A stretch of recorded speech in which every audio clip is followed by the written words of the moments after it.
listening to the Hey, MFM. See you on the lift. Back attack, dude. Fun Boya! Hey, yo, homies, good. Slide down them big hills, you know what I mean, on the big, nice burgundy snowboard. Welcome to the show we refer to as The Bomb Hole, which is presented by Run Through a Wall Smelling Salts, the best smelling salts in the business. Everybody knows that. Now, today, co-hosting, it's a real treat. We got Harry Hagen in studio. What's happening, Harry Dwags? Not much, man. How we doing, Chris? We're doing great. And if you guys don't know who Harry is, works over at Vans, does some marketing. We can leave it at that. Yeah. Also, media juggernaut, camera aficionado, snowboard lifer. Punching bag. Also, hair Frank Montoya, nice with the butters. Have you ever seen him on a nice flat ground butter session? We got to bring that back. Yeah, we got to bring the butter I realized back. that was like 10 years ago. We're Anyway, getting enough old. about me. Okay, we got Silk D producing. How we doing, Silk? Woo. Doing good. Love that. And in studio, the man of the hour, Mr. Ted Borland himself. What's happening, Ted? Hey guys, not too much. Stoked to be here. Thanks for having me. Long-time listener. First time at the office here. First timer. Yeah. How is that possible? Which is crazy because we've been homies for a long time and I've just been kind of out of the loop, I guess. Yeah. There's Or a I lot just of people who haven't been here. Yeah, I kind of just hide out of my house when I'm in Salt Lake, honestly. Yep. What are we doing? Working on some, it's summertime. We doing lawn? Yeah, we are doing a full new front lawn. Taking out the grass. Or lack thereof. Yeah, taking out the grass, kind of zero-scaping, you know. Stop wasting water. Love that. It's good stuff. For people that don't know who Ted Borland is, our listeners that are unfamiliar, Ted has dedicated his life to snowboarding. He's been a pro snowboarder that pushed the creative and technical limits of street snowboarding with knobs, creative spots, A-grade bangers. He's got all kinds of incredible parts, so check those out. He's also since transitioned into a media juggernaut that films, edits, produces snowboard videos. He's a man of the people. He's one of the driving forces behind a place we love that we call the Bonezone, and countless other contributions to snowboarding, and just a great homie. So, Ted, where do you want to start today? Where do you think we should kick it off with? I have no idea. We came in here with the plan to just freestyle it. The plan is there is no plan. Yeah, there is no plan. The clock is taped. We're not looking at the temperature or the weather. Yeah. We're just going wild. I love that. We got urine bags, so we can't get up for 6 hours. I don't know what you guys just said. I'm a little lost. Well, you know what I want to start with? We're just gonna hit the ground running here. I would like to start with my favorite trick you've ever done on your snowboard. My favorite trick you've done. And it's from Pepper, and it's your ender, and it's beautiful. It's one of the best tricks ever filmed. You go 50-50, lip slide, transfer to switch front board. Let's talk about that clip, Ted. Where does that one sit for you? I was I was stoked on that one. Yeah, that's a career highlight for me of my own snowboarding because I had that idea in my brain for like a long time, and I was just like waiting for the spot. And it was kind of on like a weird lull part of the year. It was me and Bodie snowboarding, and then John Stark filming, Scotty Arnold shooting photos. Ooh, We Scotty. went on a rogue street trip to Idaho, like Sun Valley, Idaho. And that spot was kind of on the way home. And I was like, maybe it'll work. We didn't really know if the spot actually existed. It was like in a Tech 9 video, like Long. 10 years Yeah. before we hit it, maybe not 10 years, but a while before. And then we got there and it just kind of started kind of working. And I definitely battled for that. I had 2 tricks in that trip where I went till the very last light and Stark would be like, you got like 10 minutes.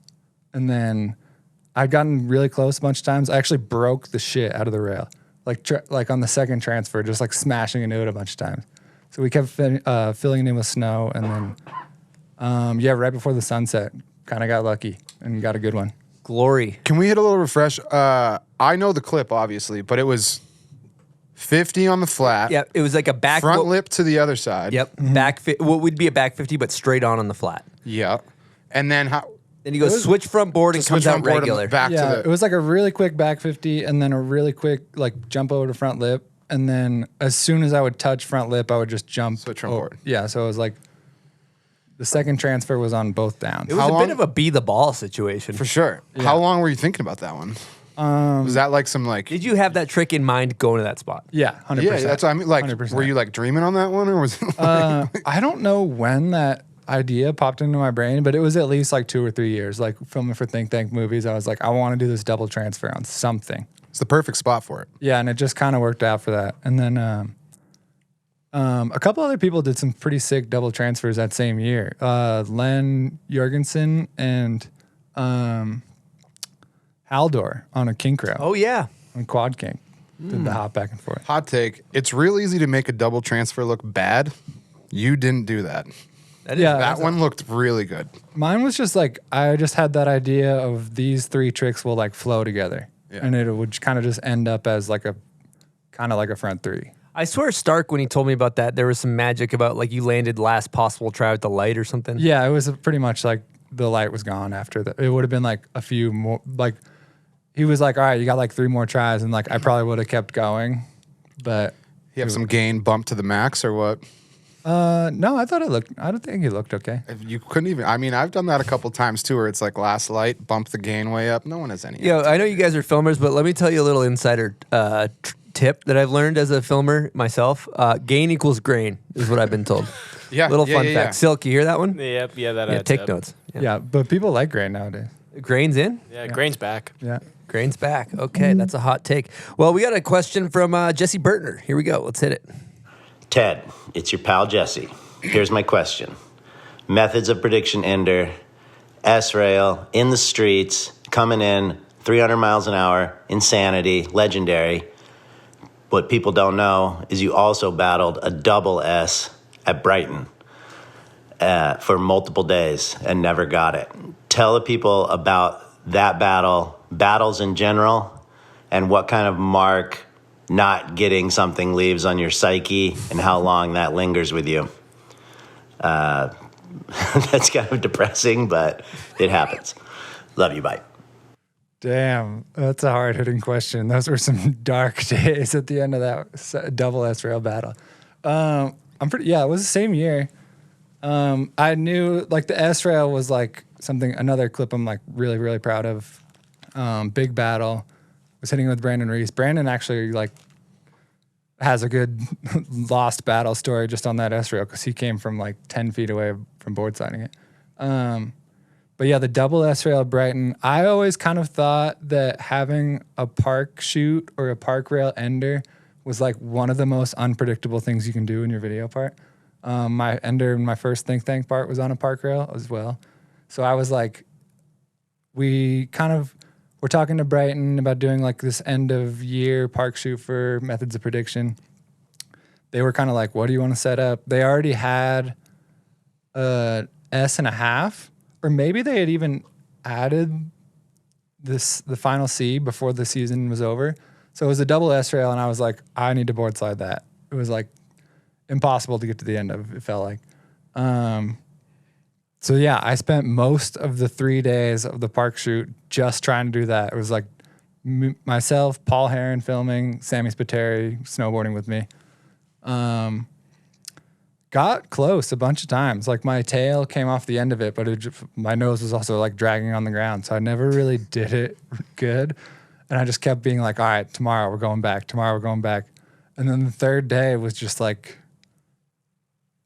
pretty harsh. Just 3-day battle in the park while everyone else is like having a great time on all these other like fun little features at the bottom.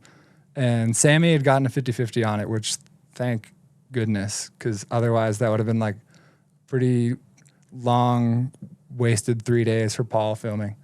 But yeah,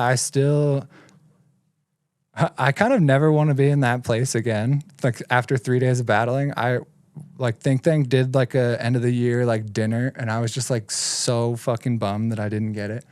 And like Nirvana was like going to the dinner with me and just be like, I was like, I don't even want to go. I'm done. Like, I don't want to see anyone. I don't want to talk to anyone. And she like forced me to go, which I'm very grateful for. But it was just like, I don't know. I now have a rule where there's no day threes since then. What are we talking on try count for the 3 days? Let's get a little ballpark.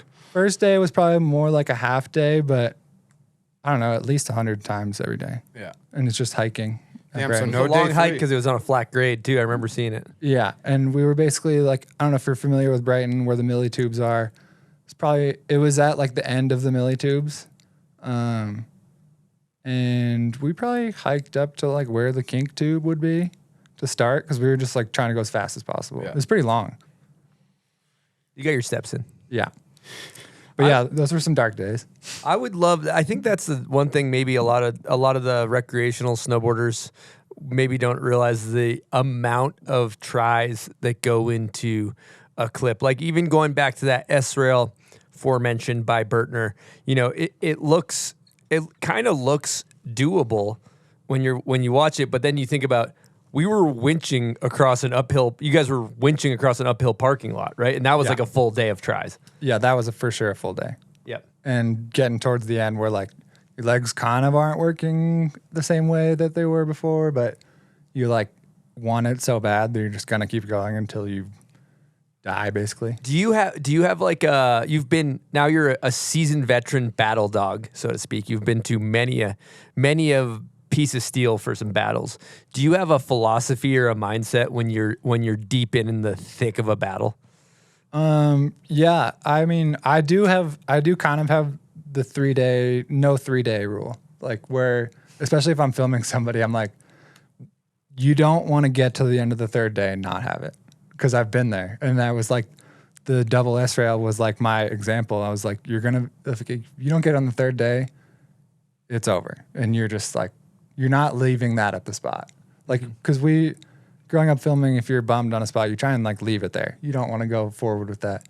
But the third day can do something to you. So I kind of have that rule. Other than that, I'm all about the battle. I will like stand somewhere for somebody all day filming until all batteries are dead, till they can't walk.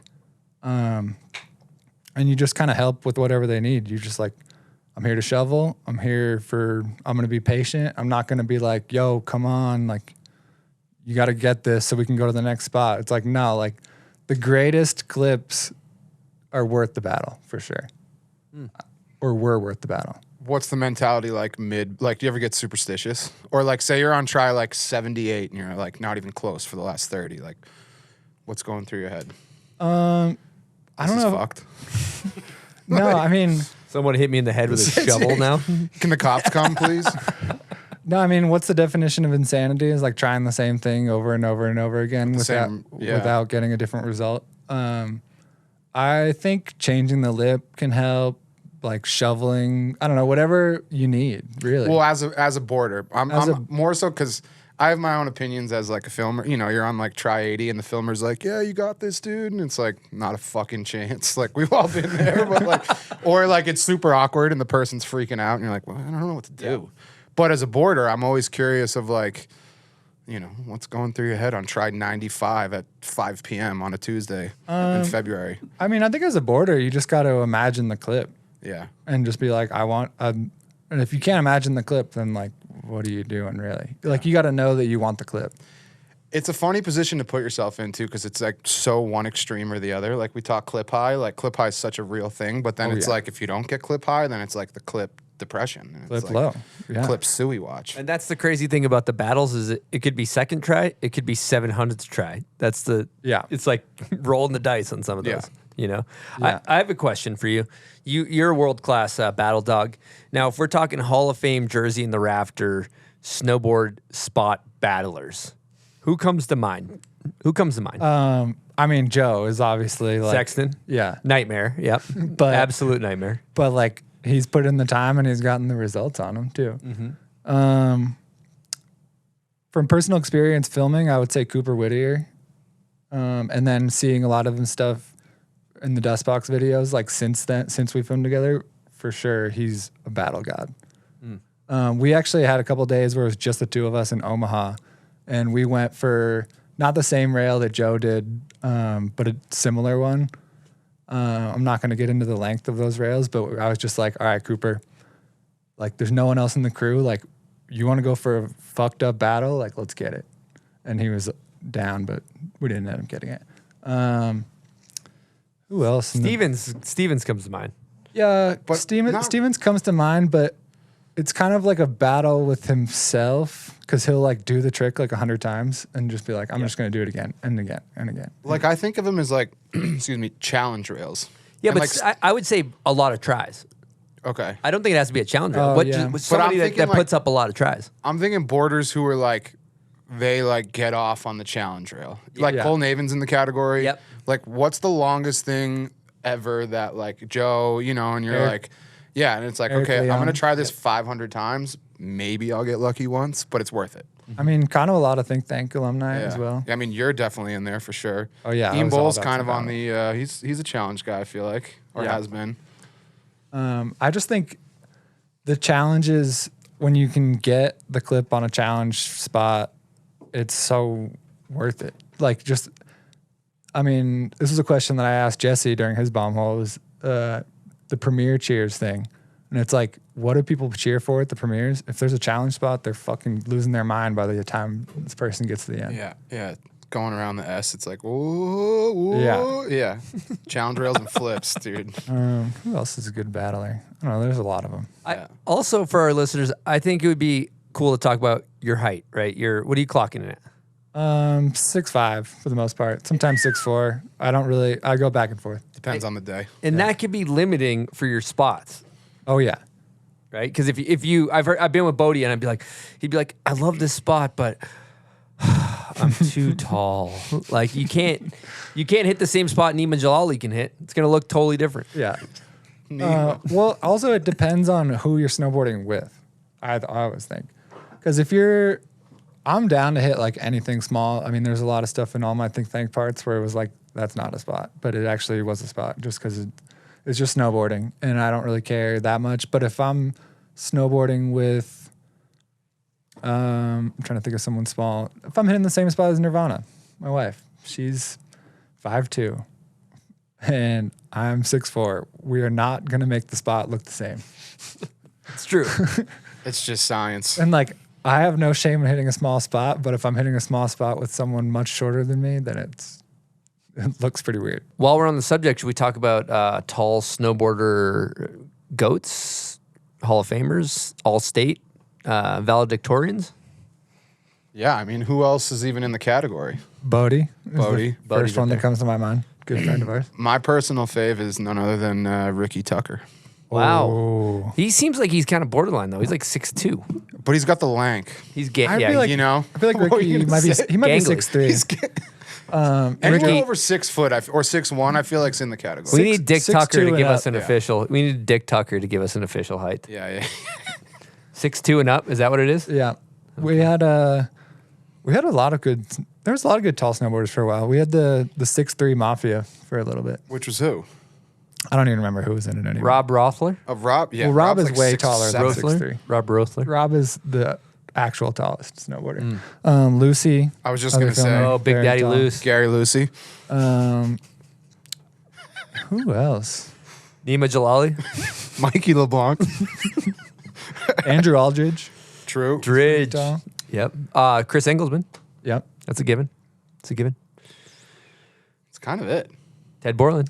Well, yeah. There's some more. They're all not coming to the top of my head. And you'll think of them when you're driving home. So, all right, let's get into trivia here. I'm going to play a theme song. Welcome to Run Through Wall Trivia.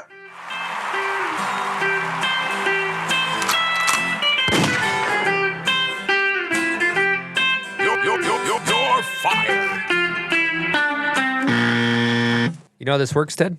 Yeah. You get the question wrong, you got to do a smelling salt. Yeah. And you got to do a new one for every question you got wrong. I actually, I just ask whatever pops in my head, so I apologize in advance. Also, you should hit your buzzer to make it more like a game show. Yeah, I was going to say. Do I you hit don't any of these actually things need the too? buzzer. I saw you passed me a couple salts. They're just over there for if you show. need them. Yep. All right. You should do this a soft, like in the background, like 5, 4, 3, 2, 1 Yeah. to count it in. I thought Harry maybe had to do a salt if I got it wrong. No, if you get Case by it, if you case. get it wrong, you got to do it. Oh, if I get it right. I'll hit a Harry's got it. couple. If he commits to an answer and gets it wrong, he's got to do it. Silk's really the judge. Yeah. We got to get your gavel in here. Yes, You know, Silk's got a gavel on his desk. I have a gavel. Wow. Yep, we got him a gavel. Very official. Okay. All right. Here we go. First question. You got 5 seconds to answer once I get it going. So, who has been rumored to rub "quote unquote" war paint on their face, which is a reference to accident? Scott Stevens. Yep, absolutely, Scott Stevens. Do you want me to finish the question? Because it's no. Is that war paint? Yeah, that is war paint. Yeah, that's which is a reference to getting accidental feces on their face after taking a dump in the woods. Wait, that happened? I was gonna say you let Scott tell that story, but you just Wait. That's true? Yes. Holy shit. Okay. Who was the first snowboarder to do a backside tail slide 270 out on the Rail Gardens 16? Ricky Tucker. That's correct. He's good. Name 5 pro snowboarders from Massachusetts. 5. 4. Chris Grenier, Mike Ravelson, Todd Richards, Scott Stevens, Austin Granger. Brilliant. Okay. In regards to the Rail Garden 16, who was the first person to do a switch backside tail slide, switch 270 out? Nima Jalali. That's correct. Name 2 snowboarders who have been injured from the Banshee bungee. 5. Jesse Berner. 3. 2. I actually don't know. I can't think of another one. Oh, you got to do assault. I got an answer on number 2. Yeah, go ahead. Andrew Aldridge. Yep. Also, Broken hand. Blake Paul, too, I think. Desiree Melanson took one to the gut. Oh, my God. And also Ross Phillips, too. Didn't Ross get taken out by... I thought it was just. Oh, was it just Bert? Oh, it was just Bert. Bertner's was pretty bad. Yeah, he was like actually injured. I want to say Dridge got hit in the face. Oh my god. Yeah. All right. All right. Next question. There we go. What trick did Bodie Merrill do on the library kink hubba in downtown Salt Lake City? Frontside board side. And frontside board side 270 out, kind of. That's correct. Kind of is a nice bonus there. Who coined the term change that tape? Scott Stevens. That's correct. What rider connected 2 of the rails at the Rail Gardens with a slack line and did a 50-50? Spencer Schubert. Okay, this is a good one. Be on your toes. Who got sunscreen all over Harry Hagen's HVX screen that caused irreparable damage?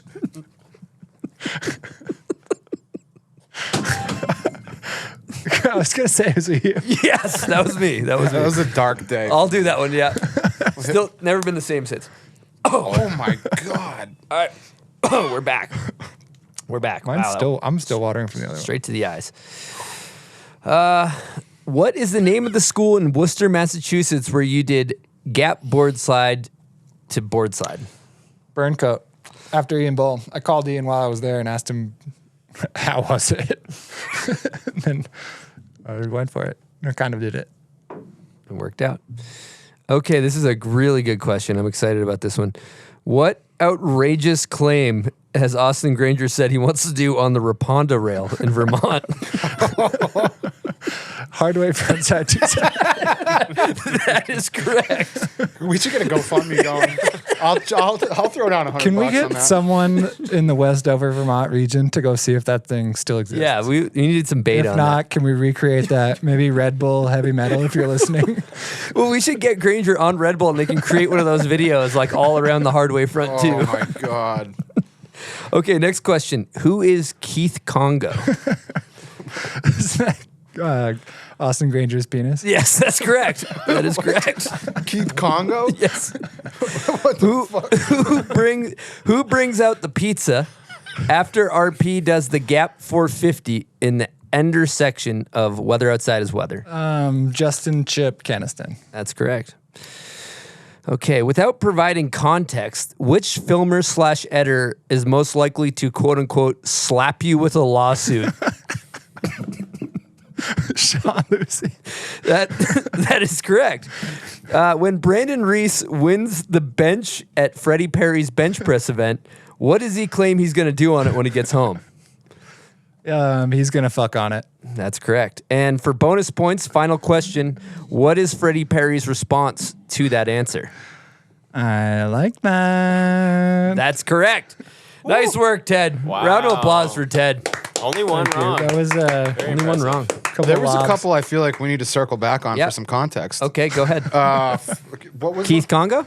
No, not Keith Congo. There was Now you've another been one thinking towards about that the one. end. Austin Granger's lawsuit. We can't get into that. Okay, Yeah, we that can't was get my into question. that. That's All right. We can't get literally into legally All right. pending. Yep. Yeah, that's Yep. there is The Ryan Paul buzzer one was pretty funny. Yeah, that clip's amazing. The funniest part was that, I don't know, probably not a lot of people have spent as much time around Ryan as I think people have. He's like a little kid, and there was like a bunch of just like random buttons and things that like say do not push. And like as he's like trying the trick, he'll like start walking away and like see this button and be like, it's like an emergency button. It says do not push. And he's over there like, and then he'll like go back up and try the trick. So the buzzer of the school like went off, and we were like, is that something that we did? Or is this just like a certain time of day? When he lands the 450. Yeah. I was like, is that because he actually was like smashing buttons and like pulling things that he shouldn't be pulling? So it was pretty funny. I heard through a little birdie, RP has a oatmeal cream pie addiction, or did at one point. He's got a lot of addictions to like random little things, like little treats. And Yeah, like I heard he would be like scared at a spot and go smash a couple oatmeal cream pies and then just like be good to go. yeah, that does not surprise me at all. That ain't bad. I've heard worse addictions. than that. Yeah. That intersection of weather outside is weather is brilliant with the alarms going off, and then Lucy fades it into the outro and all that. Yeah. It's really Yeah, that was awesome. That I like how that concept of a video of it's like all montage based, and then all of the bangers like the A grades are just in the last section. Yeah. Cool way to do a video.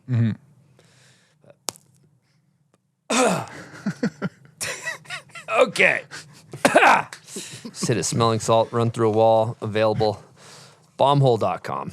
All right, let's go back to the early days. Massachusetts. We're all from Massachusetts. We're taking over. We're like cockroaches. You can't get rid of us. Blessing and a curse. Yeah. Where are you from in Mass, Ted?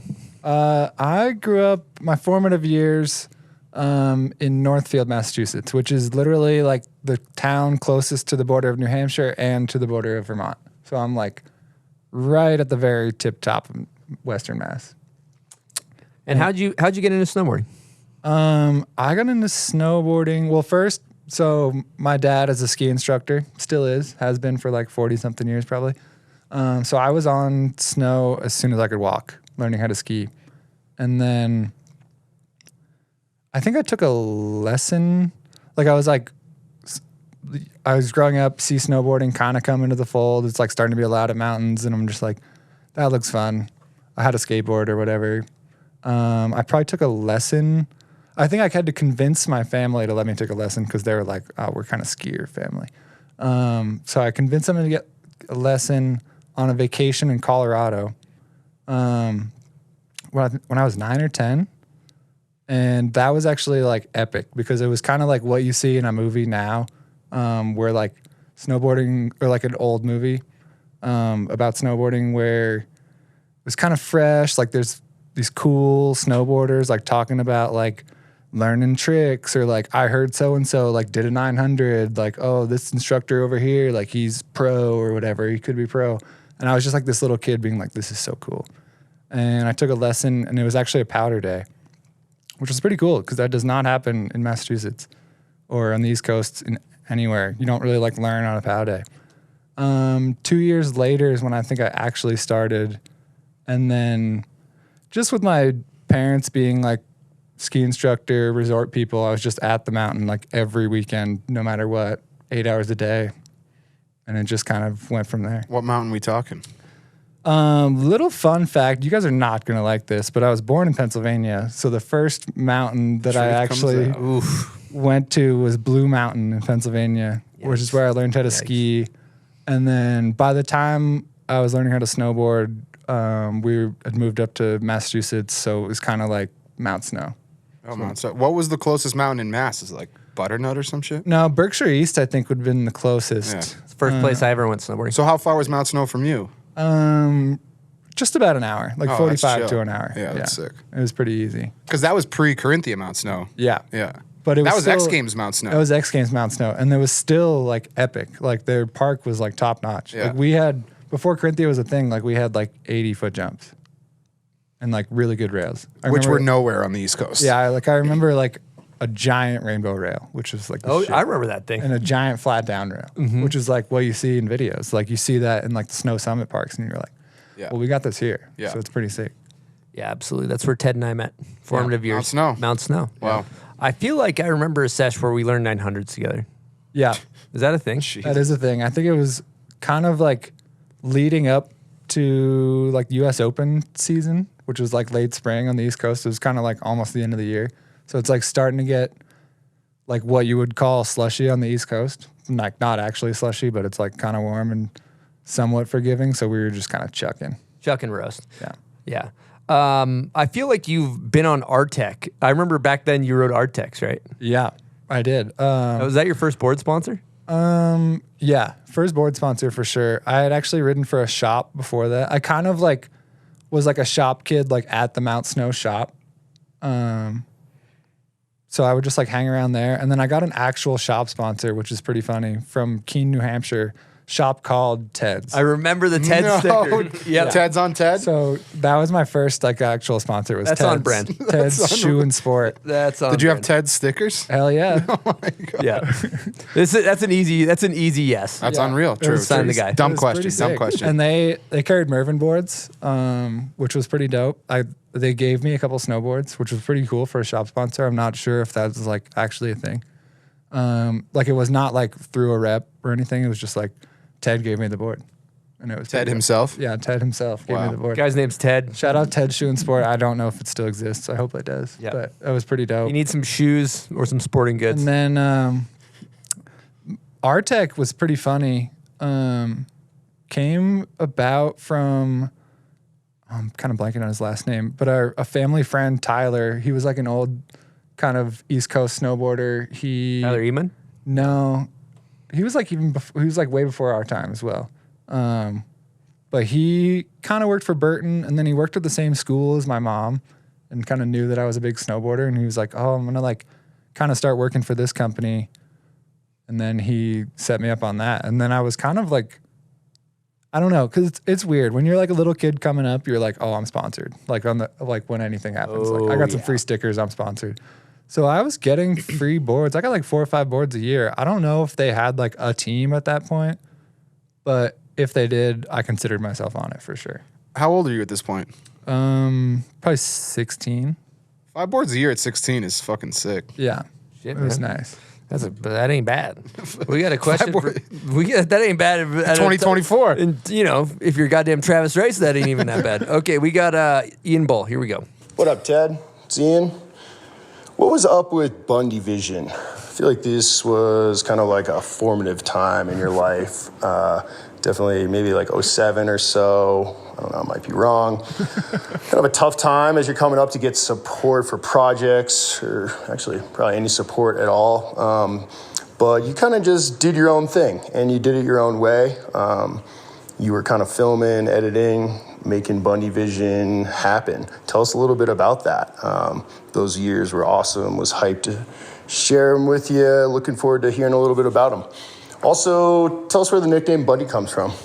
Okay, 2 big questions actually. The last little one we'll start with the last little one. Where did Bundy come from? That came from growing up. You're like, you see the snowboard camps. You're like, I need to go to that. So I saved up for a year and split the cost with my parents, which was nice of them too, to go to Wendell's for a session. I think I was 15, 16 maybe, something around that. But yeah, so I went out there, show up. Nate Farrell is my counselor. I walk into the room. He's already like kind of talking to everyone else. He asked me what my name is. I say Ted. He immediately goes, Ted Bundy. And that was literally it. There was no other thing. He's just like, I'm calling you Ted Bundy from now on. And then I don't know how it spread from there. I think actually Chris found out about it. And then our other homie, Aaron, found out about it. And then it was just like over. It was just Bundy. Yeah, that was it. Also, another follow-up question. Since the Netflix series has came out around Ted Bundy, has that affected, where's the Bundy stock at? How's in the nickname? day-to-day life? Yeah, how's the day-to-day nickname? I since don't really go by Bundy. I don't know if I ever really was like, oh, I'm Bundy. but people just called me that, and now I'm kind of just like, ooh, unless you like called me that from the beginning, I'm kind of not accepting that. It's Damn. like, So you're moving past it. yeah, I mean, I don't really want to be associated with a guy that like stalked and murdered a bunch of women, especially in Utah. Yeah, he's Like, local boy. true. Yeah. Living too here, close it's to like home. pretty not cool, but it is like a big part of like my formative, like growing up, like who I was, like who I was in snowboarding. Like a lot of people didn't even know my real last name. They were just like, oh, that's Ted Bundy. The evolution of nicknames is so fucked. You And don't like how choose- long they stick. Yeah. And like it was something that simple from he probably didn't even think about it for 1 second. No. Just spit it out, and then here we are this much time later. Like, Thank you, Nate Farrell, for what that. up, Bundy? You know? It's still- And then that brings us Sorry. to Bundy Vision. Yeah. So then Bundy Vision, it was probably started like 2003, 2004 ish. For sure, while we were in high school, which Ian and I went to the same high school, so that's kind of our connection there. And actually, we went to Wendell's at that same time. That's actually where we met. Was that same session. Bundy Vision was just kind of, I was always into video in school, and I was always into snowboard videos. We actually had like a local crew at Mount Snow of just like kids. Shout out to Nick Shore and Julian Branciforte. Oh my God, great reference. These guys, they were kind of in our Mount Snow like kids crew. They owned their own 16 millimeter cameras when they were like 15. Whoa. And they were like, we're making snowboard videos. Like, this is what the videos are filmed with. We got this 16 millimeter. We got like, I don't know, you had a Sony VX2000? VX2K, yep. Maybe we were using that. Maybe we were using something else. But these guys were like already making videos. Mouse Productions Yep. was the video. Oh, yeah. And then, so they would put it together. We had like little parts or whatever. And then there was all this like extra stuff. Just like laying around on hard drives. And I was just like fascinated by like putting things together and editing. And I kind of just took everything extra. Like it was Bundy Vision, especially up until like after the first couple of videos, like I barely filmed any of it. It was literally just me taking my friend's footage that wasn't getting seen and being like, well, I also want to watch this on top of everything else, but I'm going to just like put it together because no one else is going to do that. And I just like kind of yoinked a bunch of the footy. And yeah, I just kind of started putting together these videos, and then I was like, I'm just going to call them like Bundy Vision because it's like kind of how I see or like what I want to see. And it was just simple as that. Did they only exist in physical format? Pretty much, yeah. I think Bundy Vision 1 through 5 is only on DVD. I brought one of them with me. Oh, yeah. I remember it's just that like artwork. hand-drawn DVD. I don't remember which one I mean, this is. This show is them the maybe 3 tat. or Show them 4. the tat real quick. Oh, yeah. and Did you then, get that at High Cascade? Zeech man Zeech this did in that our, one? Yeah, in our living room or in our kitchen. Harry and I used to live together with Yeah. the big Mike. No, he didn't live I there. thought that Up was by maybe Foothill. No. We're talking High Cascade. Oh, High Cascade. Oh, yeah. No, he gave it to me in the Foothill house. Yeah. Shit. Okay. It was one of his first tattoos, one Yeah. of my first ones, and I was like, "Oh, give me my glasses." So that was like kind of always the logo for the video. Zeech, man. Strong And logo. I can hold it up like, you know, it kind of looks like I'm wearing sunglasses. Well, I remember, classic what look. was the one you edited that summer? Was it 3? I have no idea 'Cause I- there was a couple summers in a row where I made Bundy Visions like at Mount Hood, and we Yeah. like had a premiere, and I would get like shit faced, and something would go wrong with the video, and I'd be like, "Well, that's how you're gonna watch it." Yeah.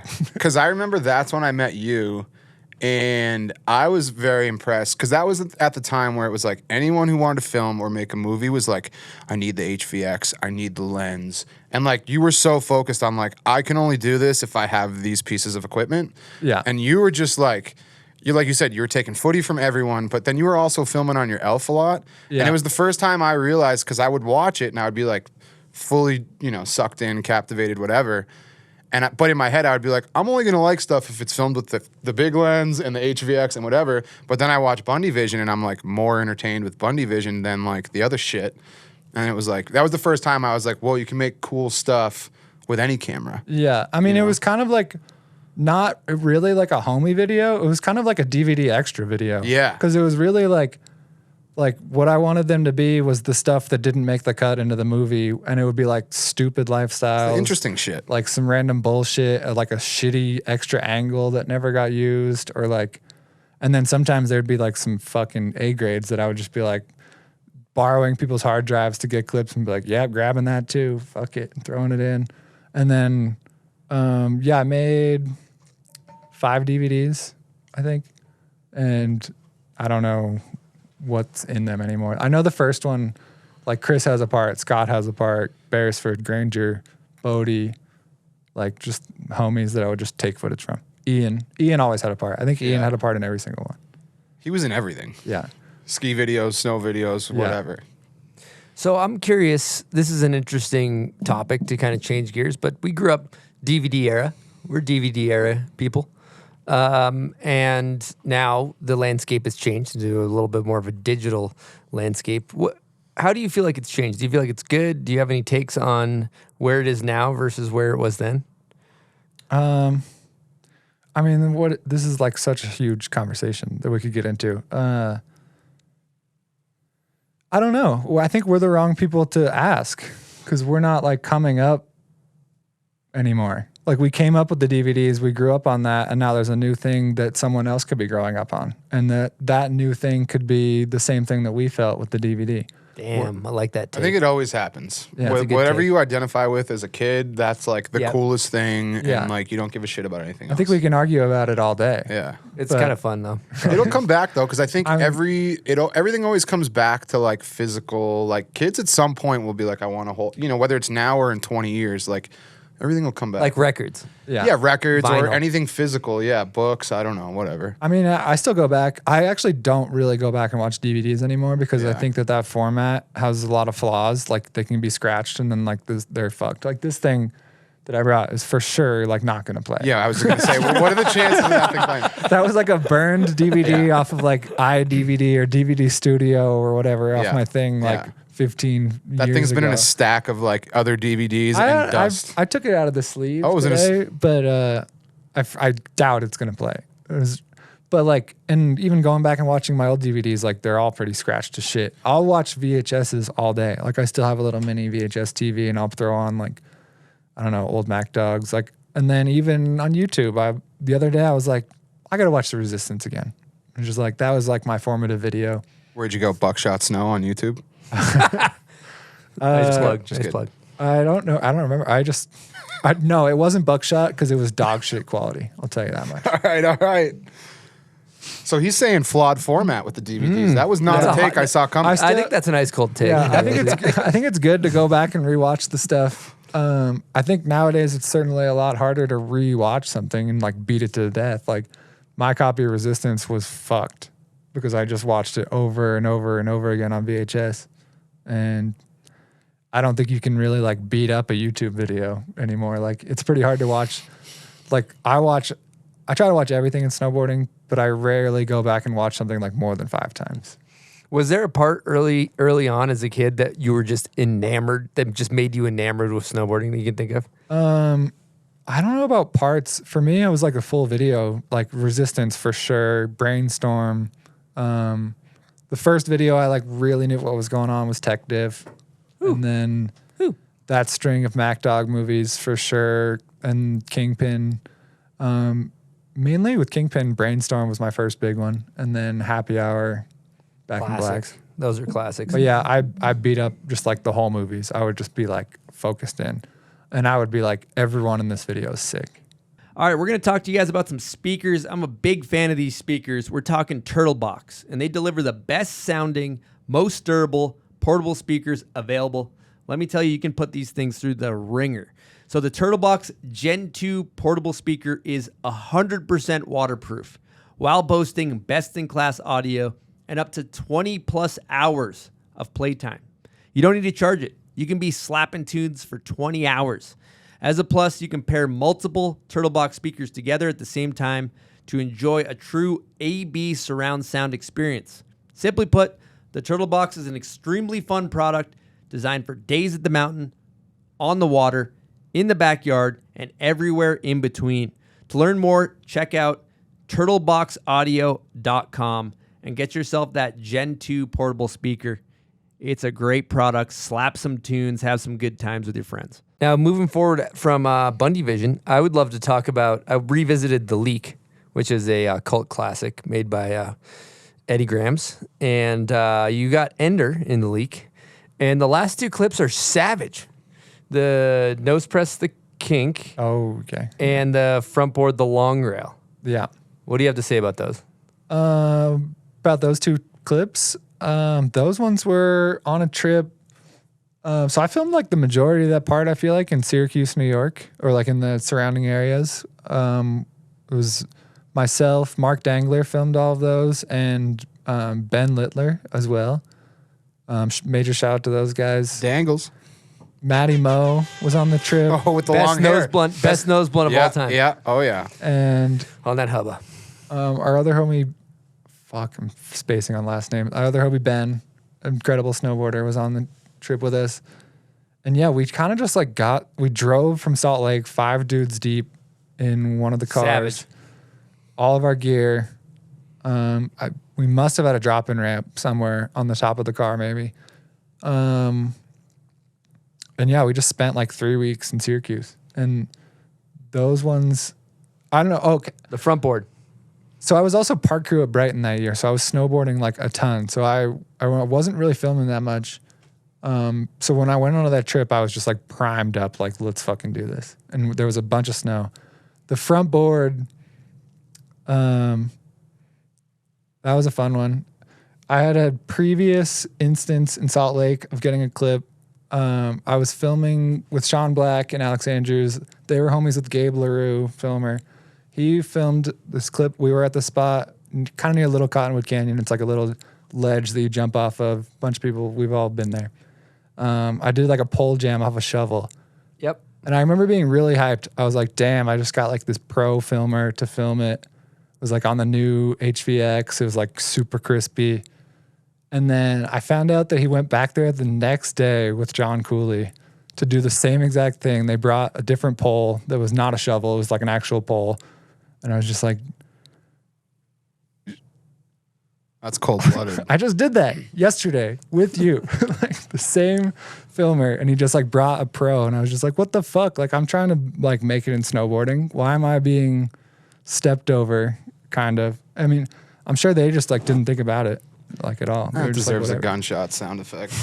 But so I kind of like had this little beef already. And it was like a one-sided beef. I'm just like, these motherfuckers.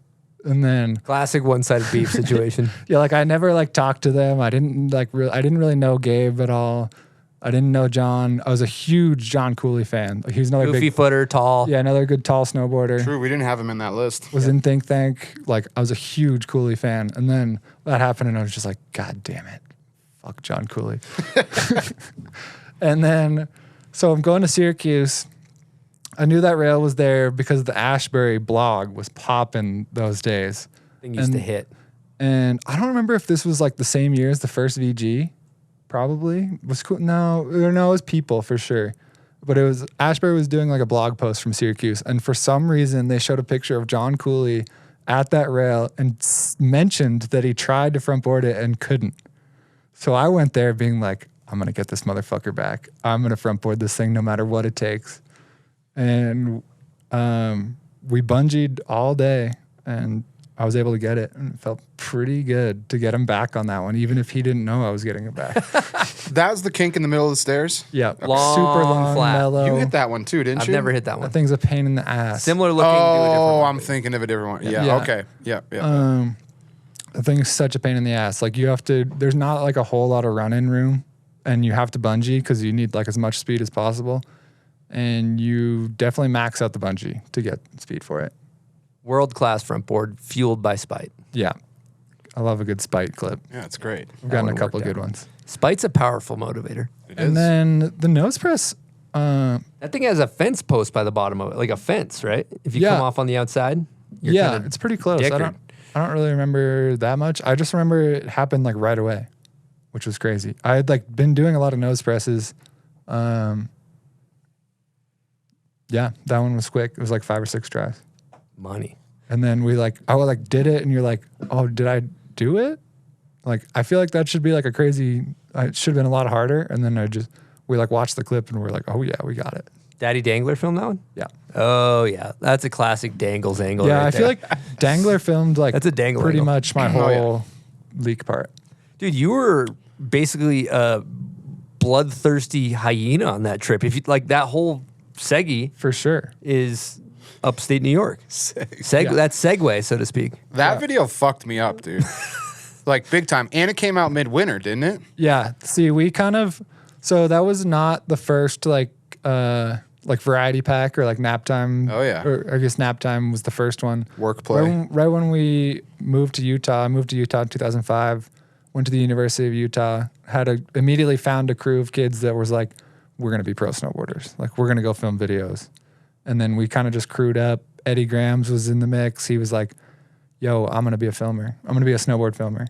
Like, let's do this. And it was just like a bunch of us like really motivated to be pro snowboarders. And then that turned into Nap Time Films that Eddie orchestrated. We could all like hold cameras. We could all like film clips. And we were all super driven.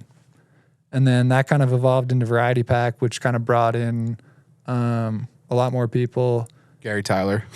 Brought in Gary Tyler, brought in Hayden Wrench. Hayden the Tool Wrench. Wow. Oh my God. Nice. Dude. What a trio. Brought in like a Canadian squad and then a bunch of like kind of pros, kind of like coming up pros from Utah that like really held it down backcountry and streets. And it was kind of like a nice little farmers league of like coming up pro snowboarders. And then the leak was kind of an afterthought. There wasn't really like a video project that year. Like Eddie was kind of moving on to help film with like major production companies. And then Sean and Alex and myself and a couple other people were like, yo, we have a lot of this footage. Like, let's just make another video and let's put it out now. Cause it was like, internet was coming in kind of hot. Like the DVDs were kind of already phasing out at that point. And we were like, let's just use this to like really show up. And we just put it out mid-March. We're like, it's just going to be a jib video. And there's still crews filming streets. Like I remember Burtner was like, dude, we were still filming in Alaska. And you like bummed us out because you're just putting out like crazy clips while we're still trying to get our own clips. And we're just like, whatever. I mean, that crew is like a beautiful moment in time. I feel like that maybe you guys didn't realize when it was happening. Cause like I watched it all from the outside on the East Coast and it was like the coolest shit of all time. Like when you guys were doing the intros, like the party at Sean Black's house with all like the stickers in the mailbox and on the coffee machine and whatever. And it was like, as far as I was concerned, you guys were super pros. You know, but in your own little world, you're like, oh, it's like a little. He's like, getting one up by John Cooley. I know, but to me, on the like, I think I was in Plymouth at the time. Like and I watched all Eddie's shit previously, but when the leak came out, it was like, everyone was like, I'd say the leak's a cult classic for sure. But yeah, I mean, it was one of the first. I feel like, I mean, maybe I'm just kind of biased and a little bit of ego talking, but it was one of the first videos that like really got a lot of views like right away. For sure. Like we got like 50 or 60,000 views within the first few days, and that was like, whoa, like we actually are getting a lot of traction. Well, because was that one of the first ones that ever. Because you guys never went physicals on those. It was just straight to the web. No, there was physicals. Oh, there was, okay. For Guns Out. Well, no, for the leak, I'm saying. Oh, yeah. No, that was kind of the first one to lean into, like, let's just go Vimeo and let's just, like... Let's let it rip. Yeah, let it rip. And that was in a time where, like, snowboarding on the internet was, like, definitely, like, growing really fast. Yep. It wasn't blown out. Like, now, I feel like nobody really watches... like a fresh edit after like February because they're like, I've seen so much snowboarding. Like I'm just going to go and enjoy it. I'm going to go ride in the spring. We're going to save it for the fall. And there was not that much stuff coming out. And we were just like, let's just put it out and it'll help us. Cause we were very much like, we knew what we were doing. We were like, we're going to become pro snowboarders. We're going to like fight our way into this thing. Like none of us really had any support. Yeah. I was just barely getting flowed boards from LibTech. And then, we all were like, let's do this. Like we got to force our way into this thing because we're doing the same thing that pros are doing, but like we got to make our own name for it. But it kind of worked though, didn't it? Because I mean, it fully captivated me and our whole crew on the East Coast. But then I feel like everyone from that crew kind of like. It definitely worked. I mean, Alex kind of got on Burton. Sean and I started filming for Think Tank the next year. Yeah. Hamid. Yeah. Hammond took an extra year to get into Think Tank, but he was like definitely making his way in. Yeah. Dangler got a job working for Capita. It was kind of like, it was, and like I said, it fucked us up. I mean, it was like the talk of Plymouth for like a month. Yeah, it worked for sure. And when you worked at High Cascade. Yeah, before that. And before that too. And you did too. Yeah, but did you dig? Yeah. Before That's you where I did met video. both you guys. Yeah, we all dug together. Yeah. Right? I'm brain dead. Sorry. No, I'm we just dug kind of- together, and I was just like the camera guy trying to do both. Yep. Yeah. But that was my only way in. What year did we both start working the same year? Or I was the year before. You were a year before. I worked at Wendell's the year that you started at High Cascade, and that was hilarious on its own. I was pretty freaking fried when I was at Wendell's. I was definitely like, we should maybe try and pull up some photos of me back then. Cowabunga, dude. Homie, yeah. I was fucking Homie was cooked, dude, especially working at Wendell's. And then I kind of like left Wendell's with a... Oh, there we go. I left that time period of Wendell's being like, I'm not going back to that. And I went back to Utah the next year. The next summer, I was like, I'm going to move back to Massachusetts. I'm going to just go like stay with my parents and work and then save up money for the winter. And then someone at High Cascade got fired during pre-camp, and you actually called me and were like, hey, do you want to work at High Cascade? And I was like, yep, sign me back up. Like, Sick. I will for sure. I'll never go back to Wendell's, but High Cascade, yeah, I'm coming. And I left like the next day. I would love to hear you elaborate on like what impact that working up at summer camp had on your life. I mean, that was like where it all went down. That's where you meet everybody. That's where, like, especially that time period, I want to say it was 2008 or 2009. That was just like where everyone went. Like every team, I felt like had their own house for the summer. Every week had their own like different crew show up. And if you're there all summer, you just know everybody. And you snowboard together. Like that's where all the filmers would come together and be like, all right, we're making these sick videos. No one else is putting out content besides this. Like if you want to be in pro snowboarding, it's at High Cascade. And a little bit of Wendell's and Camp of Champions, but for us, it felt like we were in the perfect spot. And as a digger, you're on hill the whole day. For like, you're there 7 a.m. until 3 p.m. And you're grinding. You got your buddies that you're grinding with. You're kind of like getting this bond of like, we're doing this together. Like we're making this shit happen. And then we're snowboarding all day and we're fucking ripping. Because we know, we built this shit. We know how it works. As you're building it, you're like, oh yeah, I'm going to fucking front board pretzel this thing. Like as soon as this thing melts out a little bit. And then you're just like, you just know exactly what you're going to do. And you just snowboard like all the time. You get really good. And you kind of also have like, I feel like everyone at High Cascade like knew who the diggers were because you kind of have to get through the diggers if you want anything done. So I don't know.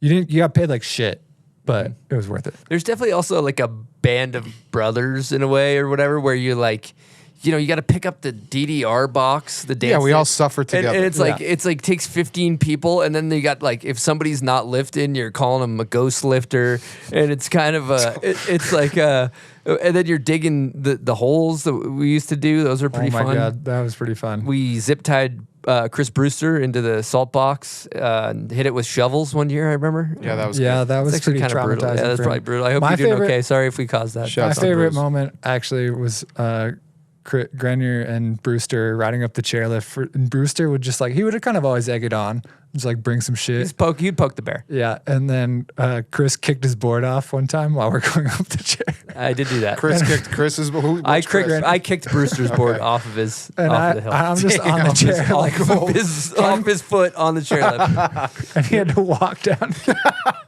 And I'm just uncontrollably laughing next to it. Yeah, that was pretty degrading. Sorry, Brewster. Yeah, I mean, you just look for ways to entertain yourself when you're stuck on that fucking The holes rock. were pretty good. Watching Bridges fall into a digger hole was pretty sick. Well, that's the best because you got to be up on hill all day. It's windy. It's nasty. Yeah. You don't want to be there. It's not going to be good snowboarding, so you just fuck around. Yeah, the days where it's really bad, you really entertain yourself with building a hole, covering it with an empty salt bag, salting that in, and then covering it with snow, so it just like looks like it's snow, and then someone just like walks right into it. Yep. And you're like, you know where it is, and you're just watching them like get a little bit closer to it, and then you're just like, Yeah, it's like Phil Margera when he was like running around the house and fell into the hole. The best thing that's also an amazing maneuver is when you salt somebody's board in. We would dig a hole and you bury the snowboard vertically, north to south, not horizontally. So it's like 5 feet under. You gotta get the bindings in a just little the tip, and then you every 3 feet you just salt it. So it's like it becomes an ice block. And the best thing is like we would fuck with somebody and they'd be like, "Screw you, man, I'm out of here." And then they gotta but then they have to undig their board. It's part of the glacier. It was like a pretty abused, like we abused our like state of power. There were some diabolical maneuvers. Like we knew that people like would be kind of grumpy coming up, be like, "Hey, just checking in. Like we're here for this crew or whatever. We're just making sure we can ride for the day." And if they like wouldn't check in, we'd be like, "They knew they should have checked in." We were tough guys. It was stupid. We were kind of losers for that. It was also really, I struggle with it a little bit. I mean, some of the shenanigans were cheeky and fun. Yeah. What about the Some of them backpacks? were When you mean. bury the backpack and just a little strap sticking out? That was fun. I mean, sometimes people deserved it. Sometimes they did not. Yeah. But, We've learned from it. yeah. It was a fun moment in time. We were dicks, not proud of that. Yeah. You remember Laz used to check in from the lift? You just hear him screaming, "Hey, I'm checking in." He'd feel like still we- be on the chairlift. I feel like we probably respected that moment. Yeah. For sure, 100%. Randy Van Erden, also a Hall of Famer as Oh my a high God. Cascade digger unit. Just the best would be like, you'd be tired from like digging something in. And then once snowboarding started, you'd be like, I'm going to kind of chill for a little bit. But Randy, no matter what, as soon as the park's open, he's going up to the big jump. And I just remember a bunch of us were sitting in our chairs, just like kind of salty. And he sends, I don't even know. yeah, I forgot about this. I don't even remember if this was like, you could send a group chat. I don't know. I think this is pre-iPhone. Oh, I got group chat But stories we got from a that group summer. chat. Oh, yeah. All of us sitting in the chairs just get a text from Randy. He just goes, "Fuck yeah, bitches." And he just drops in. And as soon as we get the text, he drops in and does a double backflip on the jump first round of the day. And we just lost our shit. That's legendary. Speaking of legendary, remember he pointed Palmer and then coffined under the rope? Yes. And slung like 30 feet into the, that was... Also, if those are for unfamiliar, we had the salt gun, which is essentially like a leaf blower. God. It's a leaf blower, but you fill it with salt, and it shoots salt in the walls. And there was was it a mouse or a rat? I think it was a bird. Yeah, there's a dead rodent of some sort, and I remember him he shot it at a skier that was poaching the pipe, and I'll never forget him building up all the pressure, and he takes his hand off the thing, and just goes thump. Legendary. Randy. Those are some seriously good days back then. Yep. And the peak confidence. Remember how, God, I feel awful on my snowboard these days, but back then, Yeah. And that was kind of like going back to the leak. Like I was park crew that whole year at Brighton. Like if you're building parks, you are snowboarding all the time, and you just get really good. Mm-hmm. It was awesome. it seems really simple, but like, people hit us up. How do you get good? How do you do it? Snowboard a lot. Snowboard all the fucking time. Yeah. All day, every day. Yeah. Even if, force yourself to be there. Like, getting a park crew job is a great way to get really good at snowboarding. That's a good point. I like that. And I think more people need to take advantage of that. Also, shout out to park crews out there, Yeah, all straight across up. the world. You guys are unsung heroes, guys, gals. Especially the ones that really are like, I'm doing this to snowboard. Mm-hmm. They make a huge difference. Hey, Bun, should we smack a quick salt real quick? Yeah, I'm going to smack this one. I'm going to try and not smack it as hard as the first one. Yeah. Silk, you got one? Oh, yeah. I got one. Ooh. Oh, good. Good batch. Okay. All right, we're back. We're back. We're back. What were we talking about? We were talking about being diggers, being kind of dipshits. Yep. Best time of our lives, maybe the worst time for other people's lives, but We're sorry it was to those. It was a good couple of years. I was a digger 5 years total, 1 at Wendell's, 4 at High Cascade. And then I kind of started growing up a little bit and was like, okay, I need to make more than $100 a week for the whole summer. And I got the opportunity to work at Cobra Dogs. Oh, yeah. And then that started my stint at the hot dog stand with Corey Grove. How long did you do the Shout out stand? to Ween. 4 more years at Cobra Dogs. In Govey? Yeah, in Govey. Damn.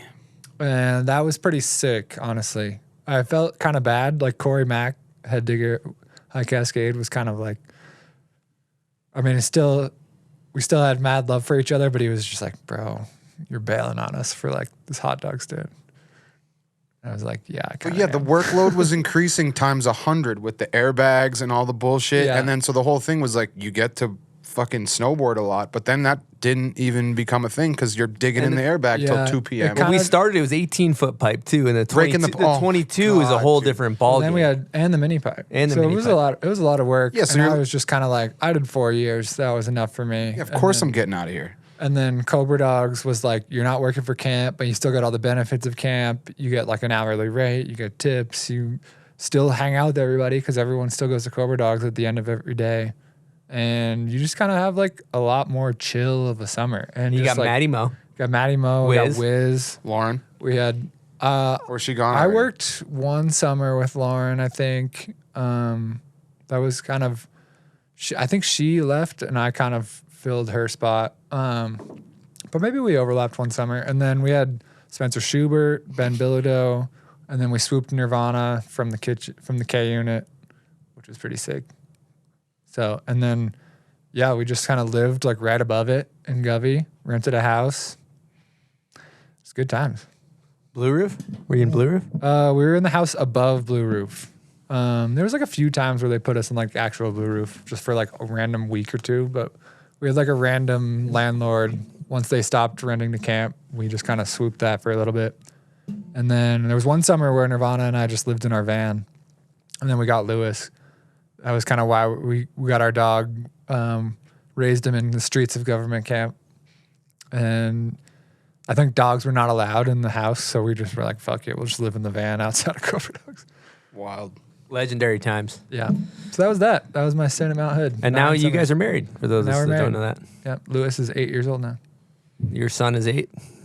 Well, 8 in people years, that would be what, 56 or something in dog years? That's some good quick math. Yeah. I don't know. Is it actually 56? Isn't it times 7? I don't know what 8 times 7 is. I Yeah. don't know if that's 56. Is it? In my book. Yeah. Sounds That's right. good to me. Sorry. All right. I think it's a good time for name that video part. What do you think? Oh, God. I kind of feel like you might think I'm better than at this than Yeah, right, dude. You're like top 10. Let me play the goddamn intro before you guys get excited.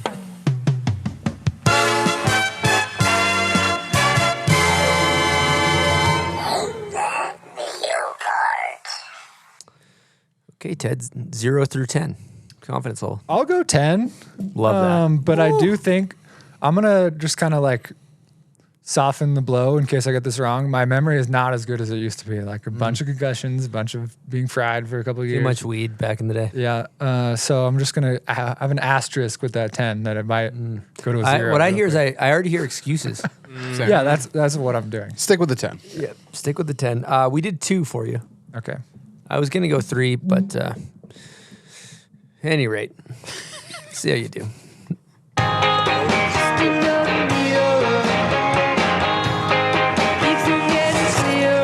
I got this one. Hebel. Love hate.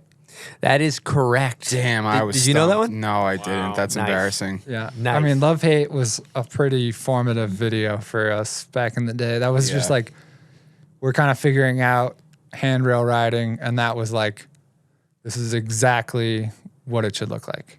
The half cab nose press just surfaced with Mitch Nelson. Yeah. Ted was banging us Fucked over me the up. head with half cab I'm going nose to be presses. real with you, though. If you weren't wearing big baggy pants at that point, I'm skipping. Wow. Couldn't have given a shit less. Hebel was baggy as fuck. That was baggy Hebel in Love Hate. He But kinda then what, switched it Burning up. Bridges, he would pop collars? Yeah, he switched it up in Burning Bridges. So where were you at with Daryl? he was kind of like, To be They were completely kinda both. honest, Daryl wasn't my guy. Daryl until I wasn't met- your guy. No, Daryl- dude. I was like MFM, Benny. Like Matty Ryan was the only one to sneak in because he was in the part with Benny. Wow. See, I feel wasn't like a tight pant guy. those guys were kind of baggy. That was their baggy area. They were kind of flirting with it a little bit. It was like Warming it that up. boot cut flare. Yeah, I'm That was looking that for the boot like cut obnoxious. Like, I would say shit. that was more Burning Bridges, but Yeah, that's just me. yeah. That was when the pants came kind of in around the knee and they flared way out around the boots. That was a bad era. Anyway, what else we got? Anyway, Daryl, not your guy. Dude, we got cut it. Sorry, Daryl. Okay, part 2. Here we go.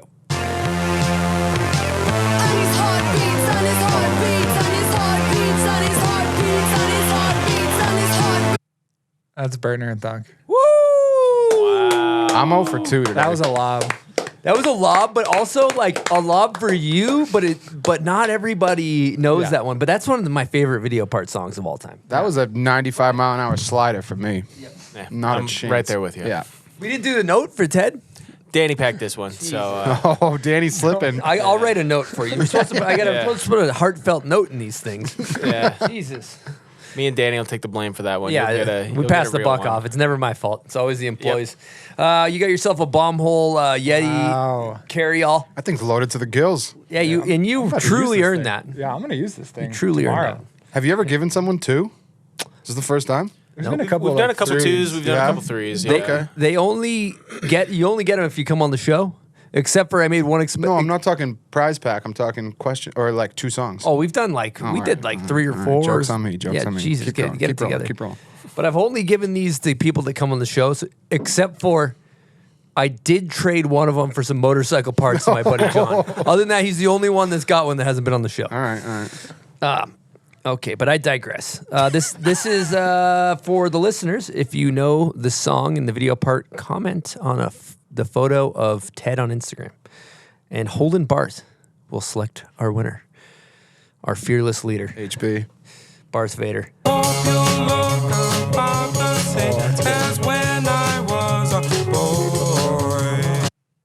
I got movie, not. Oh, not damn. part. Sucks to suck, Harry. I know. I'm like, thank you guys for playing. Name that video part. Harry was 0 for 3.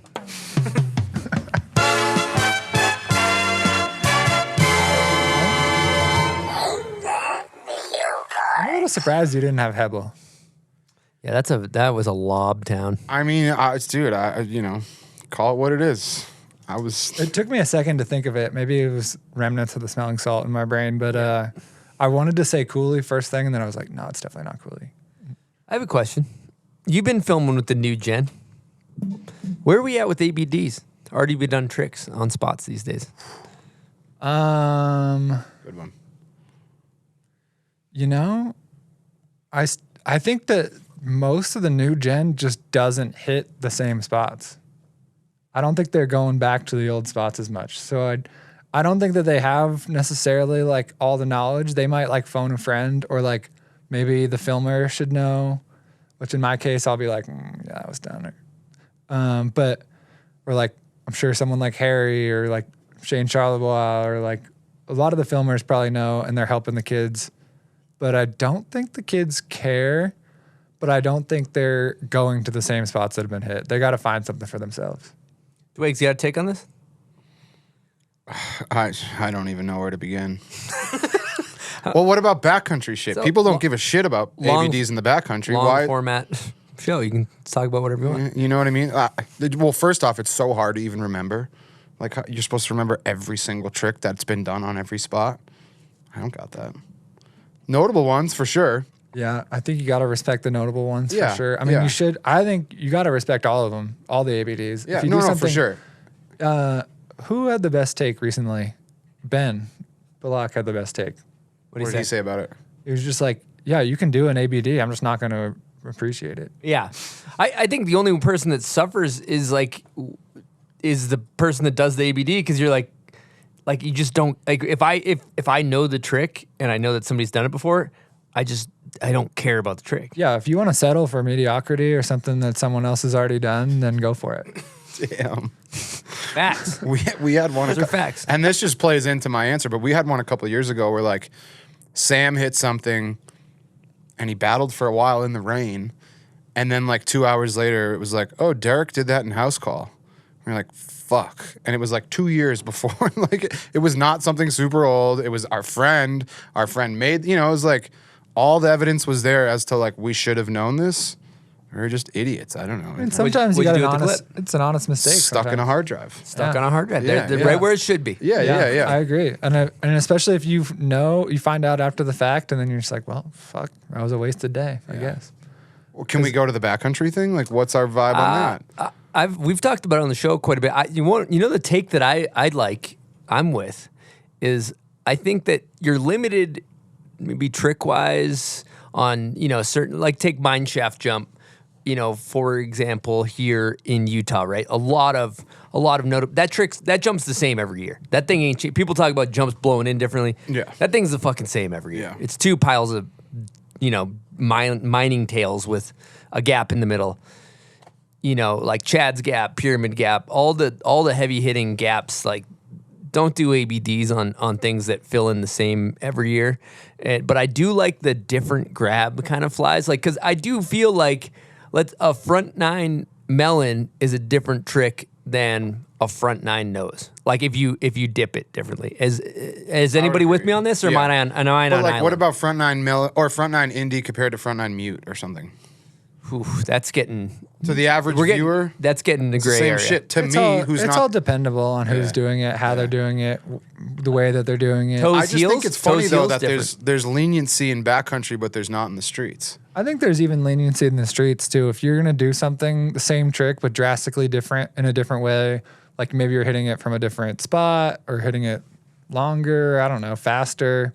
There's ways to do it. But you still got to know that you're not the first person to do it and just like accept that. Yep. And it's way more special when you're like setting the bar on a trick or you're finding the spot on your own. You're the first person to hit it. It's just going to be way more special that way. Yeah. And if you're going to do something that's ABD, at least do it in a much different way and just, own it. I mean, simple comparison would be skateboarding. We follow skateboarding with our trick names and our tricks we do on our snowboard on the rails for, more or less. Take a Hollywood High. Ain't nobody going there repeating tricks on Hollywood High. Yeah, but I think skateboarding has a little bit less of a gray area. Like, you can't build the spot a little bit different. You can't, like, go back to the spot and it's got, like, different amounts of snow so it looks like a different spot. You can't, like, do a front board in like a really different way that someone else does a front board. It's kind of, I don't know. Maybe that's just me. Yeah. Here's some fine print. Here we go. What if difference in stance? So like someone does a cab 2 on a rail, they're regular. Someone does a cab 2, they're goofy. You gotta go from the different side. I don't have an opinion on it. Couldn't give a shit less. Yeah, I don't like it. You don't like it? Okay. I don't like it. But like, what if the left side's a little sketchier than the right side? So it's like the person on the left side had to do like it a little different, then it's up to the filmer or the photographer to make it show that.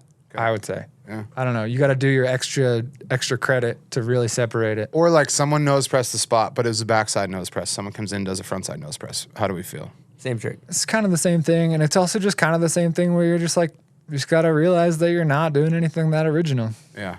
Fuck it. Yeah. You might need that extra clip in the timeline. And if you need to do it, you can. There's no rules. Just know that it's not as cool. Just know that it's whack as fuck. Yeah. Who cares? And it doesn't even have to be whack as fuck, but it's just not, you got to try your hardest to be original. Be able to jump 15 feet back, go back 10, double to 50.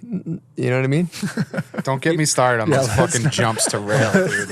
Let's not dive into this. Jesus Christ. Okay, well, bail. All right, so let's talk about you. You know what I'd like to talk about, Ted?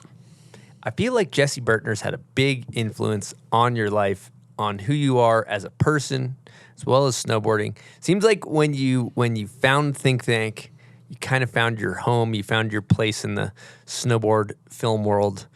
Would you agree with me on that? What's your take on that? 100%. I would agree. And big shout out to Jesse and Pika and Jeno and Ross and Lucy, Mike Mo, everyone involved in Think Tank.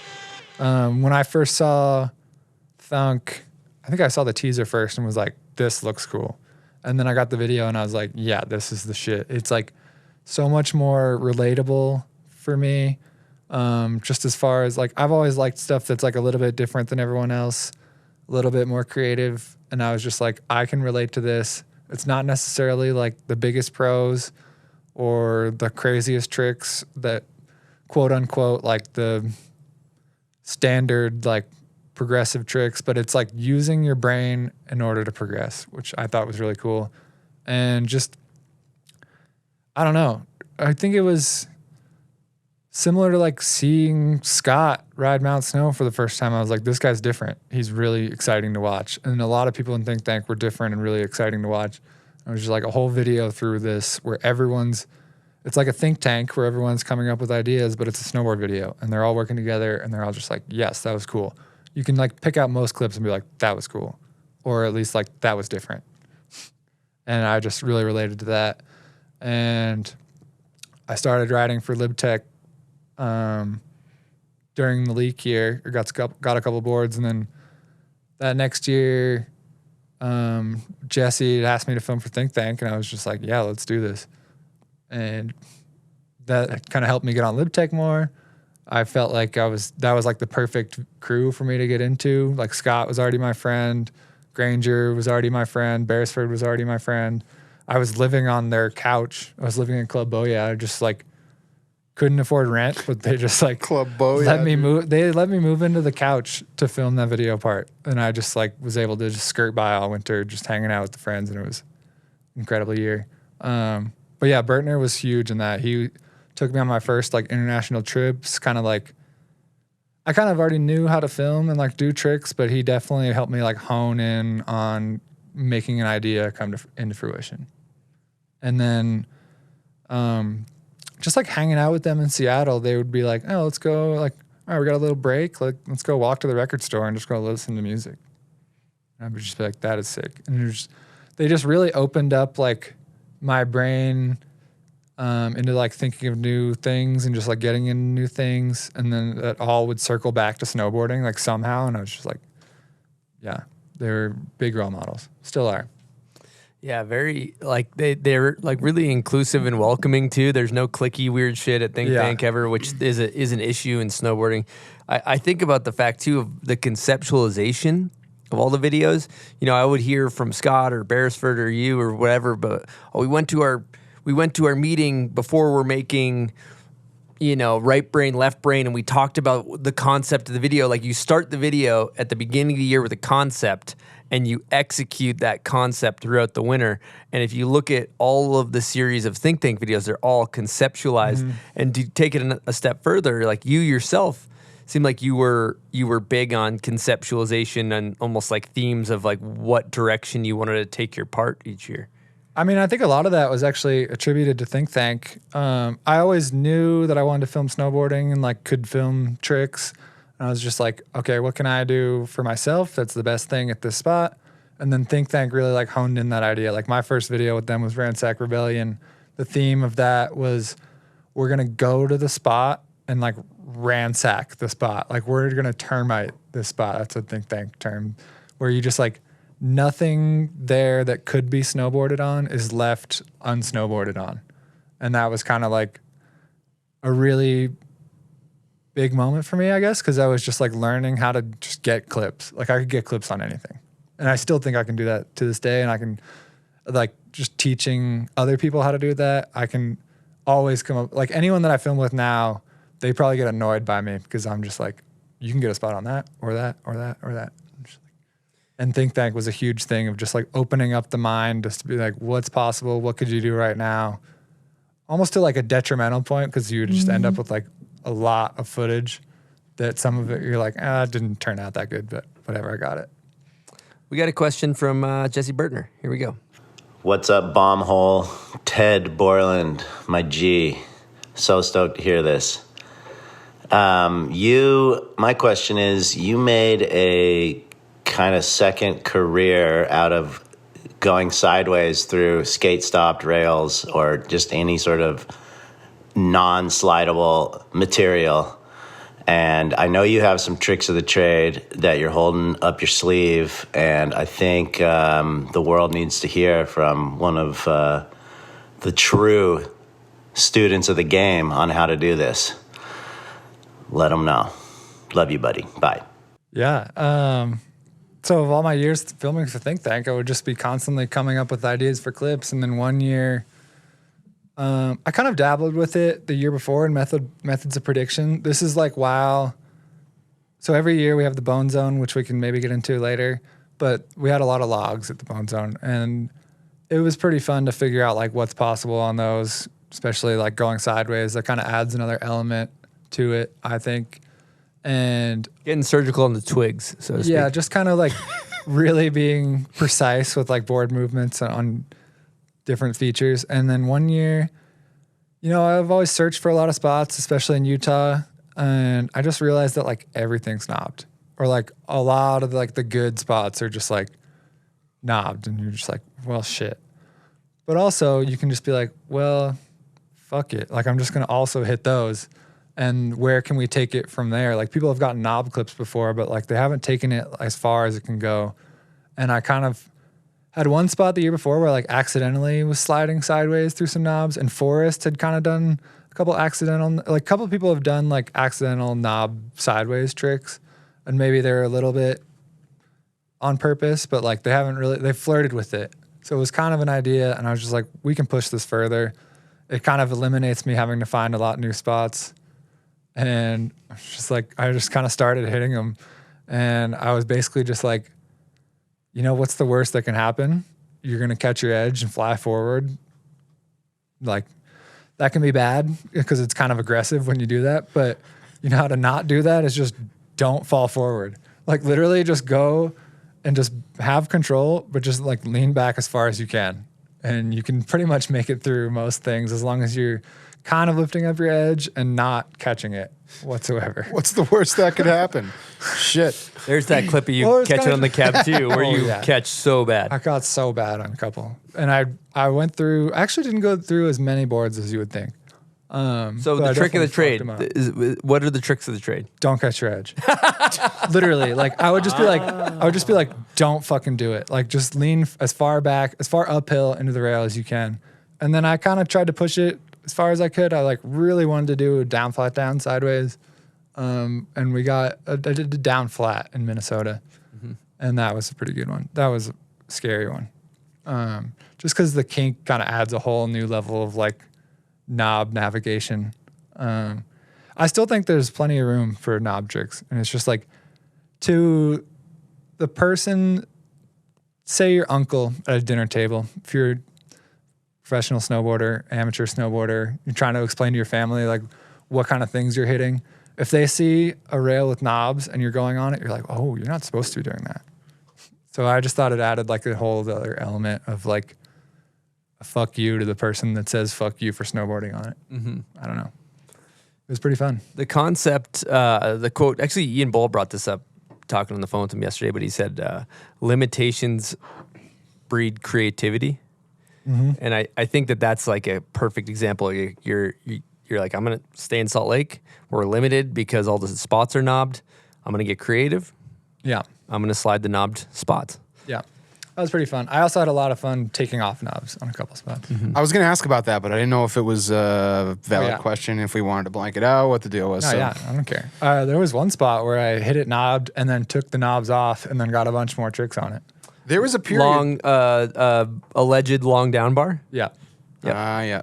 There was a period where you were kind of on the D knob. Yeah. I've taken a couple off. I can't remember the last time I've done it. It's been a while. But supposedly D knobbing. I had a couple other knob. All right, he did it. Knob highlights I wanted to hit up too. Yeah. The one I thought that's really notable as well is the rail that Bonezone hits back in the day out of the pavilion, and then Breezy de-knobbed it and did a front two, and then they re-knobbed it with fat knobs. Yeah. And you went buck wild on that thing. That was which one?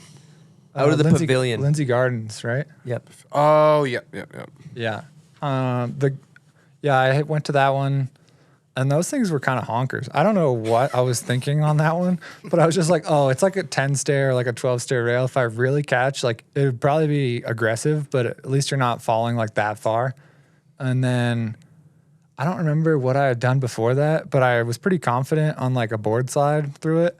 And I think that was like pretty easy. And then I was like, oh, back lip, I could just like stay on my toes the whole time. And then that one was even easier, I think. And then for some reason, the gap just like made sense in my mind. It wasn't like a big drop down onto it. It was like pretty level with it. So you could kind of like skim it. Gordon Lightfoot. Yeah. And that one was pretty scary, but I don't know. I was just feeling crazy. I was like, I've always like had this thing where I was just like, this, I'll be really proud of this kind of thing. Like same with like the leak. I was like, I think if I'm proud of it, then other people will like it. So it's just like, it's something that nobody else is really messing with. I think I can do it. It's worth the risk. It was kind of like buzzer beater at the end of the day. Called T-Bird. T-Bird was down to come shoot the photo. So I was just like, we got to go for it. Is that the same day that Reese was pounding himself into the ground trying double backflips in the line? It might have been the same day or at least or like the day after or something. We spent like 3 or 4 days at Lindsay Gardens. Let's hit that Patreon question from Board Progression. Shout out to our Patreon members. Thank you for supporting the show. We're able to do this, and we couldn't do it without you guys. So thank you so much for supporting us. You want me to read this? Yeah, read it. First time I've been nervous. I'll show. This is from Board Progression. The Bonezone wasn't always part of Brighton, but now it's synonymous with it. Is there a story behind the name? I did not come up with the Bonezone name. I want to say it was Sean or Alex. And I mean, I think preseason snowboarding in Salt Lake City culture has kind of always been a thing. It started in Guardsman's Pass. Obviously, JP and Jeremy had the spot, and that was like, they swore by that. They got all their tricks there. It was like a big thing when I first moved to Utah. I was like, all right, as soon as the first snow, we're going to go up and ride.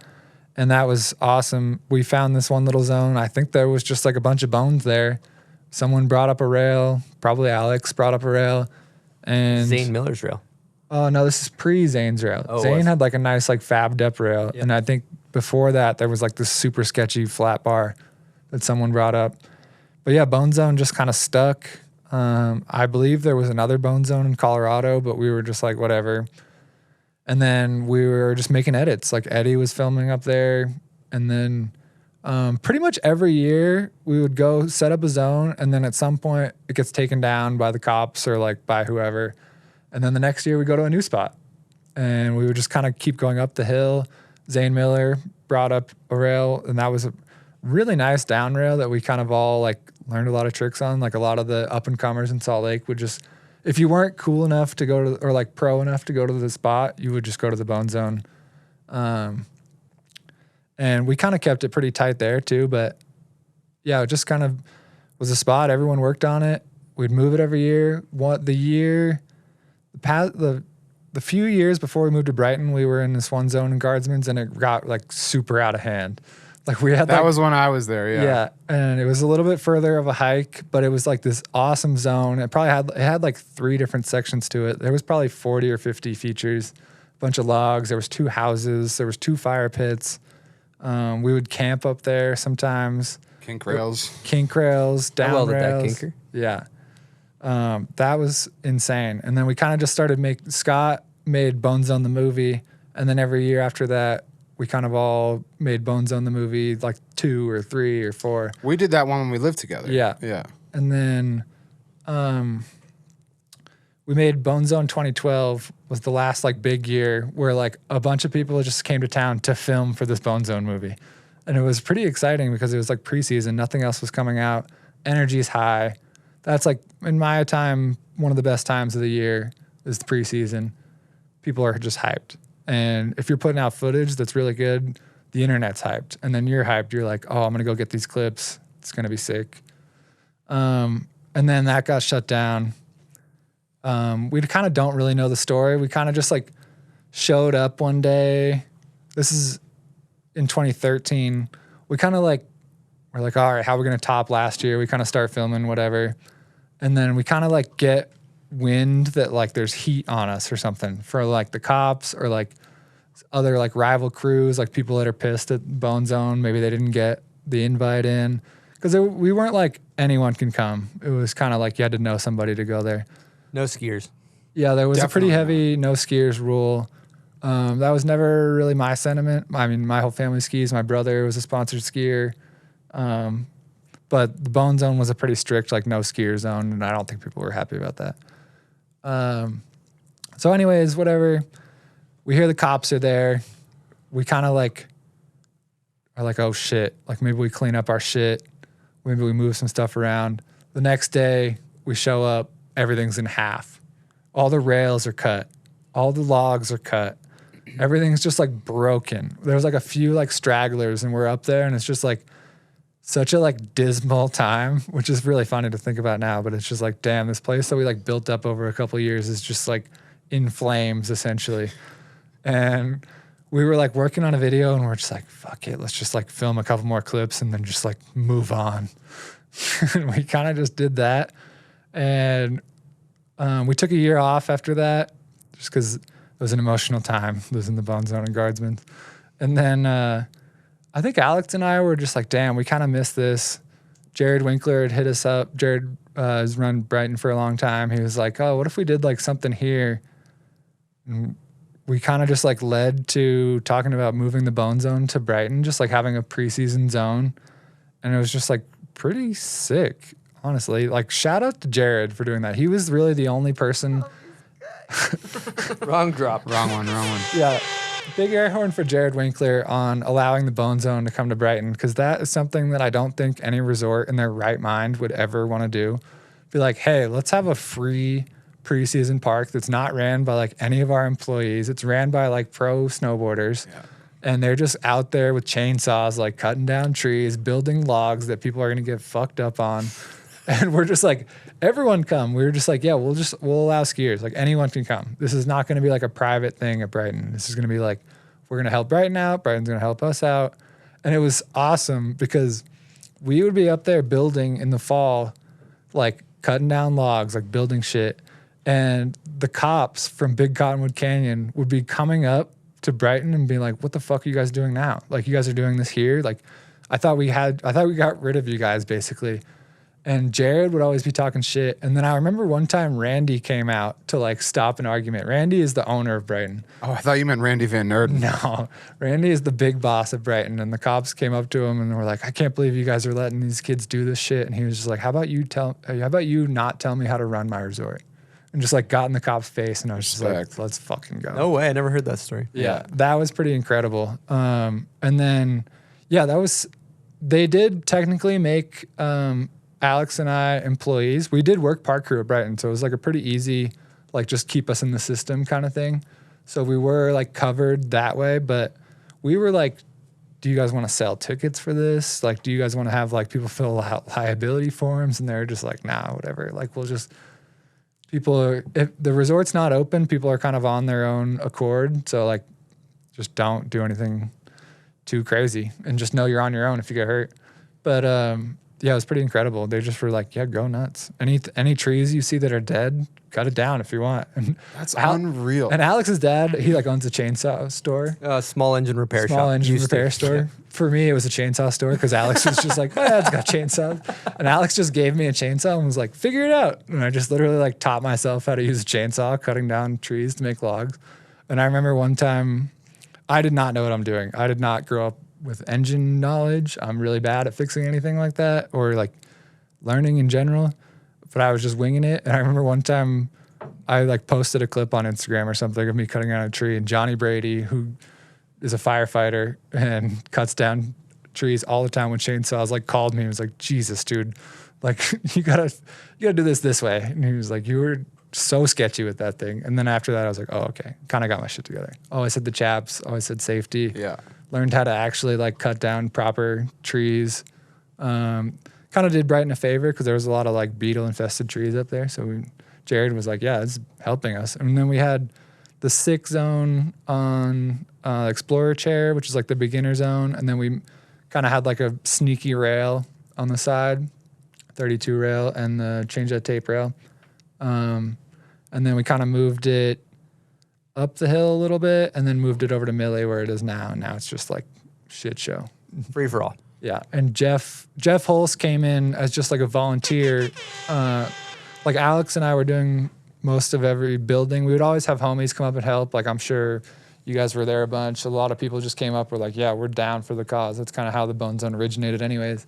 And then Jeff was just like the most dedicated employee. Like not even getting paid. He was just like, I'm coming up every day. What you need. That's the only way everything runs smoothly. What are the keys? This is good for people listening that want to do a DIY side park, unsanctioned park in their area, wherever they live. I'm sure a lot of people are like, I want to get a rail and get a DIY zone going.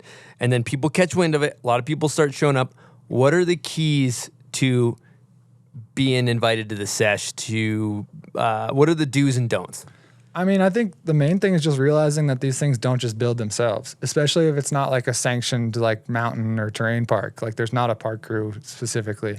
It's like everyone kind of it's a community thing. Like the community works together. People bring shovels. Like something needs fixing, fix it. Like don't wait for someone else to do it. And Bonezone still to this day, like you should bring a shovel. That's just like kind of how it goes. People definitely don't, but you'd be surprised. Like going up there, I still like every time I go up, I'm not really like in charge anymore. It's kind of Jeff's baby these days, just because I'm older and have some back problems, and I wasn't always in Salt Lake when it was going. You kind of have to be like there all the time if you're working there. But I still go up there, and when it's like noon rake and everyone stops and works, it's like almost brings a tear to my eye just seeing like 200 or 300 kids being like, all right, let's fucking move some snow. Let's fix some lips, fix some landings. Let's move these rails. It's pretty dope. It's pretty special. And it's still awesome that Brighton like lets it happen. I mean, it's unreal that they let it happen. Like, especially in today's world of resorts, like 100 out of 100 resorts are not letting you do that. It's a logistical nightmare. And the fact that they're down is pretty sick. Pretty incredible. And then, just major shout out to Jared and Mike and Randy and Al Powell. Al Powell was pretty big back in the day when he worked at Brighton. And he also was great entertainment because he would split board up to the Bonezone and hit the jump on his split boards and just absolutely die. We love that. Okay, love that. Good DIY talk. I think that's another quick, real brief thing to think about too. Is like I think about the OG Bonezone and Guardsmen's.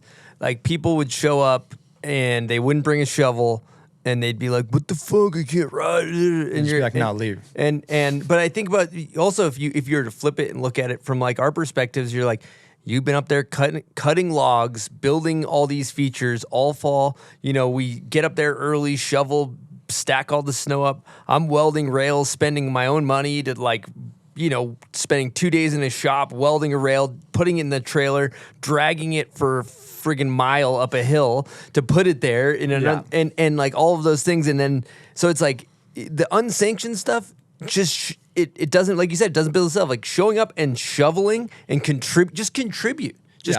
It's simple. Be a part of the solution. It's not if there was needed a solution, but just like be a part of it. Yeah. And don't just like show up and expect like everything to be all good without doing any work. Mm-hmm. And that's kind of how life should go in general. But it's not always like that for people. Jones, you ever find yourself tired, low on energy? Yes, Chris, I do. Well, let me tell you something. 75% of Americans are chronically dehydrated. And that goes up when you're in the mountains and you're at elevation. You're going to be even more dehydrated. So you know what the solution is, Jones? Don't go to Colorado? That's one. You could also drink Bubs Naturals Hydrate or Die. There's 2,000 milligrams of electrolytes. There's no added sugar, and there's no artificial flavors. I love that. Now, when I'm hydrated, I have more energy. I ride better. I can probably still grab my board. When I'm dehydrated, I can't. No, my skin literally will crack if I try to grab my board unhydrated. You look like a lizard that's been dead for 30 years. And not the Lizard King. Not the Lizard King. That also got run over by a car. It's roadkill. Yeah, salamander. Exactly. So if you want to get some Bubs Naturals Hydrate or Die, use promo code BOMBHOLE for 20% off at checkout. And stay hydrated with Hydrate or Die, Jones. I will. Thanks, Chris. Let's talk some trick nerd stuff, because I feel like at the Bonezone, we go up there, we go crazy on down bar tricks. We'd like be conveyor belt of tricks going through everything. And I remember seeing you do Cab 2 pretzels. It seems like you were on the chase for the Cab 2 pretzel. Yeah. I mean, that one to me was like the most fathomable, really crazy trick, just because I know how to do Cab 2 and I know how to do a pretzel. They kind of work sometimes, but it was either like, would either work right away or it would take like hundreds of tries. But it was like Bonezone is like say you want to film that clip in your video part that year, like you're going to get it dialed at the Bonezone because you're just hiking the rail like all day. And you're essentially like training, but you're doing it with your homies. And it's just, I don't know, you're honed in. And you got your homies that are also honing in on what they want to accomplish. And you're just training, but it's like not really training because you're just in the woods shooting the shit with your friends. The Cab 2 pretzel that you put down at the end, you had Ender in mind in the video, man? That was the last part. Yeah. So is that your first Ender? No, I did not have Ender. You didn't have Ender. I had maybe second part. Oh, it was early. But your last trick was Cab 2 pretzel. Yeah. Harry filmed that. At the Rail Gardens. Yeah. On the 16th. I do remember that. That's another. I just had to flip through the index real quick. Like, that's another spite trick, actually. Okay, I would love to hear about what that. are we talking on that one? So Harry and I lived together at that point, and I was filming for Think Tank, Mind the Video Man. Would mainly film with Sean Lucy and Sean Black. Brandon Reese was in town. Sam Holbert was in town. So we were filming a bunch. And then I think I hit them up that morning and was like, all right, what are we going to? Like, blah, blah, blah. They're like, oh, we're going to the spot in Ogden, but actually, like, you can't come. The crew's full. And I was like, what do you mean?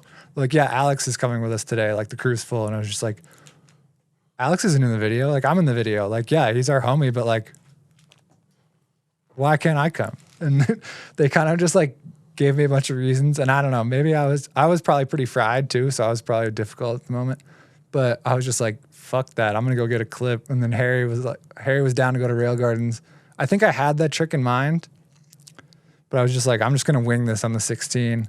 And then we go there and I want to say like they were doing like a spot check. Yes. At Rail Okay. Gardens. Bradshaw was there. Bradshaw was there. Yes. And I remember I had never met Bradshaw, or maybe we had met, but we never like kicked it and we were snowboarding together. And I would just be like so juiced that Bradshaw was there. Like he was just firing up the session and it was just good energy. I remember I did it like a couple different times and then got one that worked better than the others. And then Lucy like got the clip. He's like, damn, that's gonna be your ender. And I was like, yeah, you're fucking right. It is. Fuck everyone. Question: did you warm it up on the double line first? I don't think so. Yeah. I think he went straight to it. Yeah. Just cab twos and then you just started going for the it. 16 was like perfect for me. Like goofy rider, left side rail. 6'4". Yeah. Yeah. I like that rail. So. Oh, speaking of Lucy and your spiteboarding and spitefully doing tricks, Lucy, we got a guest question from Big Daddy Luce, who is recently a father. Congratulations. Actual Big Daddy Luce. Yeah, Big Daddy Luce is a real thing. Congratulations. His son's name's Bruce. Bruce Luce. Brucey Lucy. Brucey Lucy. Legend in the making. Here we go. What up, Grandes? What up, Bunch? So, Ted, I got a question for you. When we were making Think Tank videos, me and Bertner were on the production side of things, but I feel like you were really the leader on the rider side of things, always figuring out where we should go, finding spots, helping people get clips. So my question is, what's your favorite clip you've gotten where you found a spot and the trick really matched the spot well? And let's just keep it only in Utah because I feel like you know every single Utah spot. Thanks, boys. That is like the hardest question possible to answer. But for Utah spots, I'm going to go... It's kind of a cop-out answer. We've already talked about it. But I will say like the knob stuff just because I felt like that was something was not really like fucked with yet. That I'm wondering if he's like fishing for an answer. He could be talking about the U. Because we hit the U where we like dropped down to slide sideways down the whole thing, but I can't really take credit for that because my little brother actually did it on skis first. Really? Yeah, I kind of stole my little brother's spot on that one. You always had Cuddy ski intel on spots back in the day. Yeah, I got a couple shooters out there that are down to like trade me some spots. Him and Ian Bull, dude, they were always... They had the ski plugs. Yeah, the ski plug. You can't like beef with the people that are kind of doing the same shit as you. Then you don't get the benefits of what they're doing. No, but I don't know. The U definitely was a fun one. And it was like like every time you're driving through the city, you can like look up at that thing no matter where you are and be like, I hit that. So that one True. That one on the felt goddamn pretty airplane. good. You're in an airplane. Yeah. I got to jib that thing, Yeah, brother. I front boarded that How's thing. the air up there? Starring Kevin Bacon. So yeah, there's a couple others that I like really surprised myself, like tricks I would never do anymore. But yeah, I'll just go with the knobs. I felt pretty good about that. I was like, I'm kind of on like some untouched program because maybe because no one else wants to touch it, but that's fine. Well, while you were in your knob fetish phase, what was the scariest one of the knob fetish? There was one in Centerville. Bozone Jeremy front boarded it in True Life, I believe. I think it was Bonezone. Was it Bozone? One of those guys front boarded it in one of the forum videos. And I hit that with knobs. And that thing was scary because that thing was pretty tall and like really steep. And The knobs were like they're wrapped around the rail, so you can kind of catch no matter where you are on it. Whoa. And it was kind of low too, which made it harder. But that one was really scary just to like commit to. So I was just like, all right, I'm just gonna go. And it had a donkey at the end. Mm-hmm. That one was probably the scariest one. The other ones were pretty chill. I don't know. Like with so many like log slides of the Bonezone, I just had like a crazy confidence for a couple of years where I was just like, yeah, I'm just gonna slide right through it. I'm just gonna power through. I'm gonna lean back. I'm gonna not catch my edge, and it's gonna be an exciting clip without having to like go for something crazy on like an NBD spot. Well, we got another question from none other than Scott Stevens, Mr. Warpaint himself. Here you go. Okay, Ted. If you were eternal See you on the trampoline. and you could live one era of your snowboarding career forever, which one would it be? You know, dude, you've been at this for a while, so you got a lot to pick from. But, you know, the Bundy Vision, the Mount Snow, the Bonezone, the Think, the Snowboarder, and so on and so forth. So, yeah, excited to listen to the episode and talk to you guys soon. Later. That was a sick question. That's a good question. He does sound like he was maybe jumping on the trampoline. Yeah, something was going on there. I can actually fill you in. There's video reference that will be on the screen for the episode. So Scott, when he records these, he doesn't wait and send you the final take. He records and sends every single take. That was the fourth take. There's 4 prior to that, all with substantially more rambling. So that was the one he tightened up the most. But he's just walking around his house. He's not on a trampoline. Okay. Oh, that's a hard question. Off the top of my head, I want to say the Ransack year. I would go back to that year again. There was like, because I was living on the couch at Club Boya, I was like constantly moving. There was like never any time for me to chill or like not be working on my video part. Like I was always either on a trip or like chasing snow somewhere. I went to Canada for the first time that year, which was a funny rail trip. It was like eastern British Columbia with Bertner and Sean Genovese, 2 heroes of mine. And then Chris Larson, Mike Yoshida. And then I got to go on a bunch of other trips with Larson. Like we went to Denver, we went to Japan, filmed in Utah. And that was just like a special time with him and the rest of that crew. It's kind of just like filming with my homies, and then I'm filming with all these new people that I like really respect and really liked all their videos before. And the Larson and I were pretty sick because I was kind of like Bertner's little guy, and then Larson was kind of like Geno's little guy, and we were kind of just like figuring it out like together, like both kind of coming up at the same time. So that was pretty special. Who else in Club Boya was working on that movie? Granger, Bogart, Scotty, Steves. Scotty wasn't living there anymore. Mike Mo was living there. Chip how was sick living is there.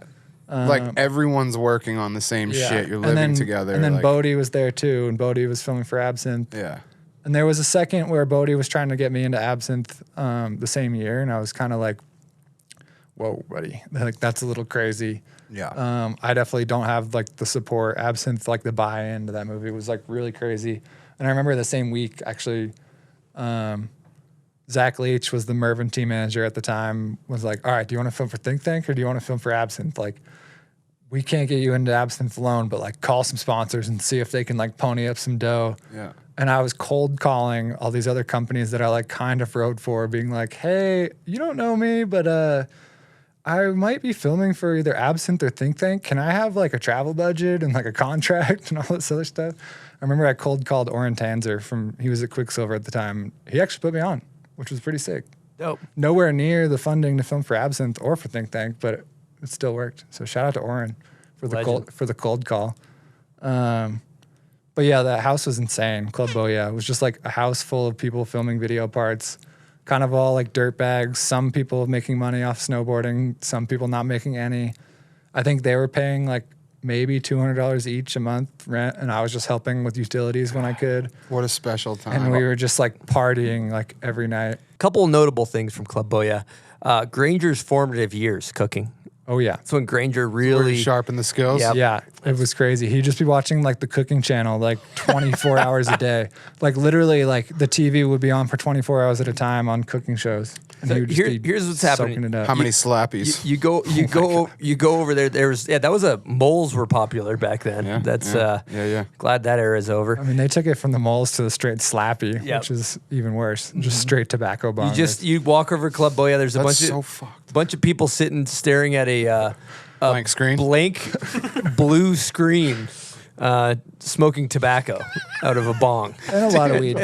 And then but that wasn't. There was other things happening. That was just like occasionally. But then you had the trampoline. So there was Scott and the boys would be making trampoline edits. You had a hot tub on the side of the house. One person hot tub. One person. Well, you could get two in there. You have to stand vertically. Yeah, you get two. Stevens basically marinated him. He was like a Thanksgiving turkey in that thing. And then Granger would be cooking shrimp. You know what I mean? Like it's just an unbelievable combination. And then later that night there'd be a house party. There'd be a party. And then people would be sleep. There was a pool table. There was a dartboard. There was like always like tricks going down. There was also the linoleum credit card incident. Are you familiar with that? I don't know if I know. Linoleum credit card is Mike Mo is skating flat ground in the living room of the Club Boya, and I think he tried a heel flip and he air flicked it, and it went directly like in the middle of a house party. In his crotch. Yeah. It was amazing. That's the linoleum credit card. Triple decker couch seating. I do remember that. Yep. Which was like stadium seating couches. Yeah, that was progressive. And I lived behind the third there floor was couch. a nook behind the third floor. I had a nice drive by little nook. the club every day. The club is there's if they only knew. I don't know who lives it, but it still looks the same. my They God. haven't It's touched legendary. the If thing. they only knew. It had some dark days after we all left. I was saying for a while. I mean, really what happened after? Well, so I only lived there for part of the year. You're filling me in here. I lived there for part of the year. I actually ended up breaking my jaw that first year filming for Think Tank. I filmed my whole rail section before March, and then March comes around and we're like, all right, time to go to PAL mode. And first day, Grizzly Gulch, we're going to the step down, and I go knee to chin, bust my jaw. It's like so bad. I still have a plate here, broke it here, broke it up here. My jaw's into my ear bone, basically. Jesus. And Larson had to drive my truck to the hospital to take me there, which was stick. And I don't know if he could drive stick.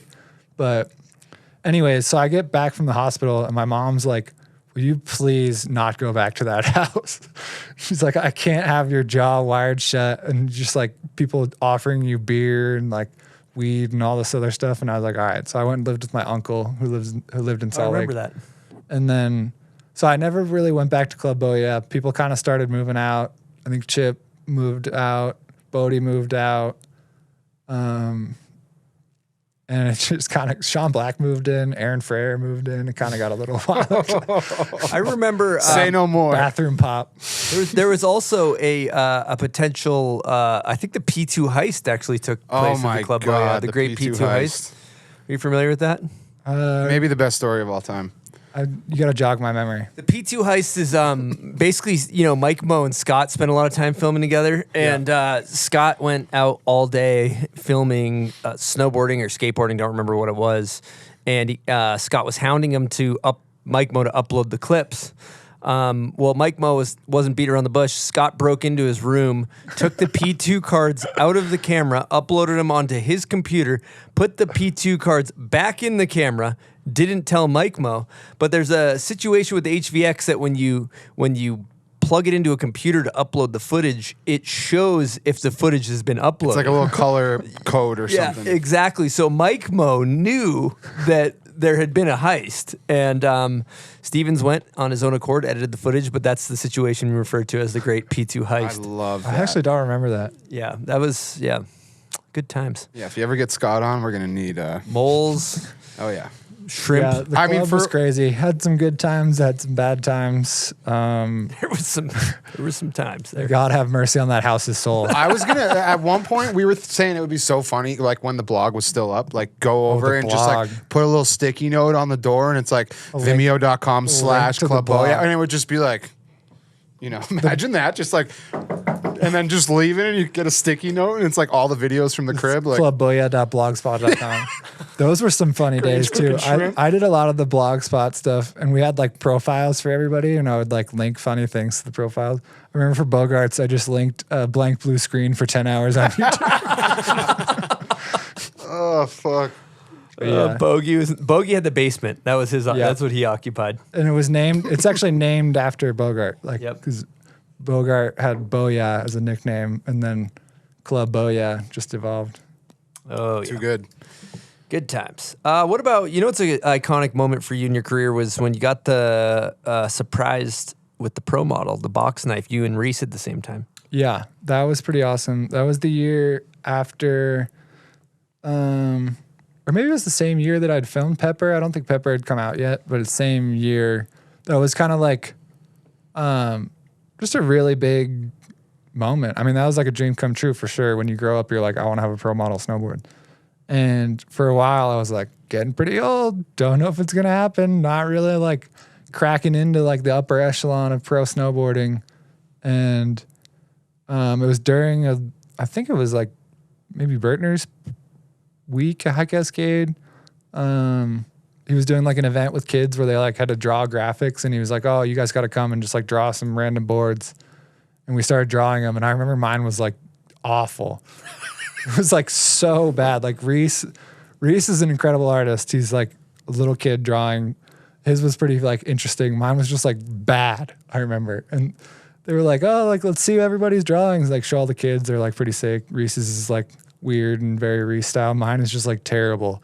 And then Bertner like starts laughing at me. He's like, "Well, what about this graphic?" And then he pulls out the top sheets, and that was pretty wild. I was like, because Mount Hood's a very special place to me. Camp's very special. To do it there with all my people around me was really special. Yeah, that was really cool. I wasn't there for it, but seeing it was definitely like they did it right. And I think snowboarding doesn't do that enough. Like they don't surprise people with stuff. Yeah. Like, and now, like still to this day, anytime I see a video of someone going pro, I like tear up. I'm just like, God, that's a fucking sick moment. Yeah. And I wish that there was more like opportunities for that in snowboarding. Yeah, it's also like the late bloomer factor for you is like. Yeah, insane. I was 30. Yep. 30 years old, got my first pro model. Oh. And I was kind of like I had filmed Pepper, and I kind of knew that I was like, that was like probably one of my best years. And I was like, I'm not really going to keep doing this. I'm not really making that much money. So I'm just like, just to get it at all was special. And to get it, it's kind of like the end of my snowboard career a little bit, was just really meaningful, and I was really appreciative of it, regardless of whether it brought me like super financial success, which was something I was never really that worried about. Let's talk about Pepper, because we filmed together that year. You were on a freaking tear. I think maybe one of your best video parts you've ever filmed, maybe your best video part you've ever filmed, that iconic ender. What was going through your head when you were saddling up to film that bad boy? Well, I kind of like weaseled my way into that. Like that was a pretty big, like all-star studded cast of people snowboarding in that. Like, and it was a snowboarder video. I was good friends with Stark. I was good friends with everybody pretty much in the movie, like with the exception of like I didn't really know Mikey that well. Mikey Rents. Yeah. And a couple of the backcountry dudes, I wasn't really like in that mix. But I was just kind of like, always would go film with you and Bodie regardless of what we were filming for. And you'd started filming for that video, and I was just kind of like tagging along. I was like, oh, maybe I'll get a couple clips. Like Think Tank wasn't a thing anymore, so I was just like, I'll kind of just roll with you guys. Like I got some spots, I got some ideas. Like if we got some downtime, I'll like sneak in there. And I remember it was like before Christmas, so like a lot of stuff was closed in Salt Lake, and we got a good storm. And I had like a few things where I was like, I know I can get this clip. And it was like, it would always be like kind of adjacent to something like Bodie or you wanted to do. And it just worked out. And I got a couple like pretty sick clips like right off the bat, like before Christmas time.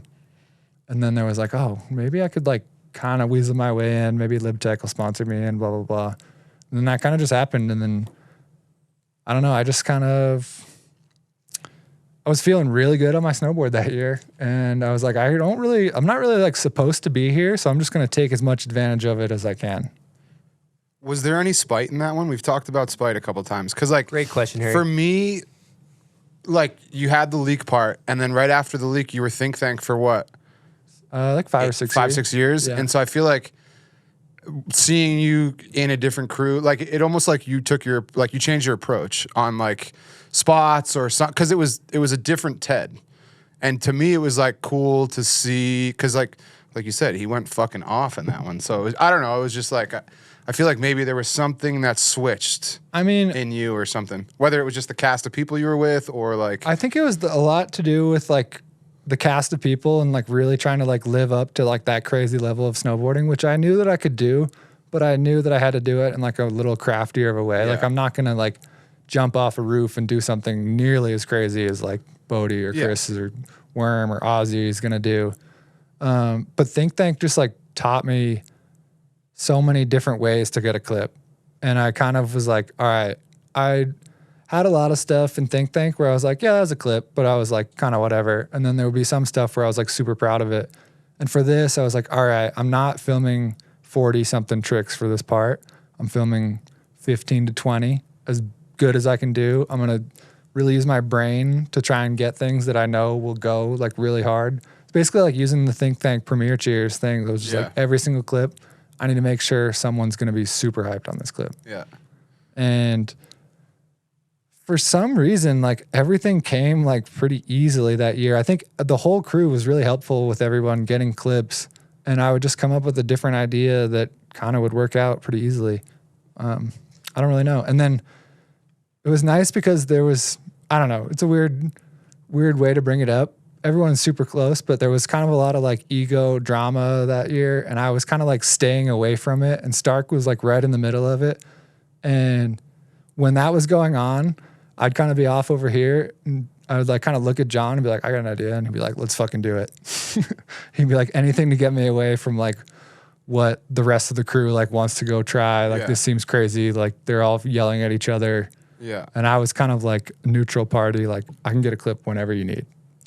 Like I'm down to help anyone. And then when I can get some time, I'll get a clip. I got something. Did you notice when it was happening that like maybe things were a little different, or were you just kind of like tunnel vision, didn't even realize? I think I probably knew. Yeah. Yeah. Because just like I said, I'm just like, I know how it goes. I know how much pressure people put on themselves to film videos. And I was just like, people are going to do their thing. I'm not going to make it any worse for anyone. I'm not going to get in anyone's way. I'm just kind of let them go through their thing. I'm going to do mine as well. I'm going to help whoever. I'm just here for everyone. Yeah, cool. I don't know if you had the same experience, but for me, filming Pepper, it was incredible film with Ozzy Henning. Oh my God, it was the best because he was so fucking good. And it was just like the way that he does tricks is so cool and unique, and he would do them so quickly. And he's always going to go to the spot and be like, what's the hardest trick I can do on this spot? And he's going to do it. And he's also equally, like, he wants you to get a clip. Yeah. He's got that energy. Like, there's a lot of shit in Pepper that I did that I didn't want to do, but Ozzy got me gassed up. Yeah. Which is such a cool trait. I think that, like, the person in the crew that's the hype person or motivator is invaluable. That's stuff you don't see when the video comes out, but I think about certain clips, I'm like, I wouldn't have done that if Ozzy wasn't getting me gassed up. Yeah, Ozzy was on one that whole year for everyone too. I feel like he helped everyone. Yep. He definitely helped me get some stuff. Yeah. I showed that. I remember I showed Pepper to my dad, or maybe he downloaded it or whatever, but I remember talking to him after he watched it, and he goes, is it just me, or is Bodie just so much goddamn better than everybody? It's not just him. Yeah, it's not just you. You're right. Your eyes aren't deceiving you. Yeah. He was on a tear in that one too. That was good. That was good shit. Even thinking about the video as you were talking, Bodie does that boneless into the brick wall, and that's the same school where you did that really cozy half cab tail press back wall ride skirt. That's the feel good. Yeah. That's a feel good. That, I think I yelled at that one. Yeah, that was one of the early on ones where I like wasn't really in the movie yet, but I like had that spot in mind, and I kind of wasn't sure like how good it was going to work, but I knew I was good at that trick. And I think I tried it for like a whole day before and couldn't do it. And then we went back the next day and it was like third try, just like worked perfect. That's sick. Another part of the knob fetish. And then we went up on the roof to do Bodie's knobbed? thing. Yeah, that was knobbed. We went up on the roof to do Bodie's thing, and he starts trying it. It's Christmas break, so we're like, oh, well, fuck it. We'll just get up on the roof. We bring my drop in up there and everything, and we're shoveling it. And I remember one of the tries, I was up there just like support for Bodie, like him dropping in every time. I remember one of the times he like hit the wall and like hit something. And I think it was me and Ozzy were just like standing around up there. and we kind of just like start hearing like some talking while we're on the roof, and no one from our crew, like sounds like someone's in the school. And we like walk over to one of the vents, and I'm just like trying to hear. I'm like, definitely sounds like someone's talking downstairs. I like listen closer, and it's like, intruder alert, alarm activated. Intruder alert, alarm activated. And I'm just like going over to the vent, and I'm just like, hey, John, you want to come over here and just like tell me that I'm not crazy, that this is what it sounds like? And he comes over and he's like, we have to go now. And we like rip the drop in, like throw it off the roof, throw it in the back of my van, and just like bolt. And we're driving around the back of the school, and 4 cop cars pull in the front of the school. And we're just like, what the fuck? Like that was an actual like real like alarm going off from snowboarding off the roof. And then he went back like the next week to get it or something. And I was gone. And I was like, damn it, I wish I was there for the actual make. Yeah, that was the era of the foot plant, his mobile foot plant Yeah, the foot plant machine. Yep.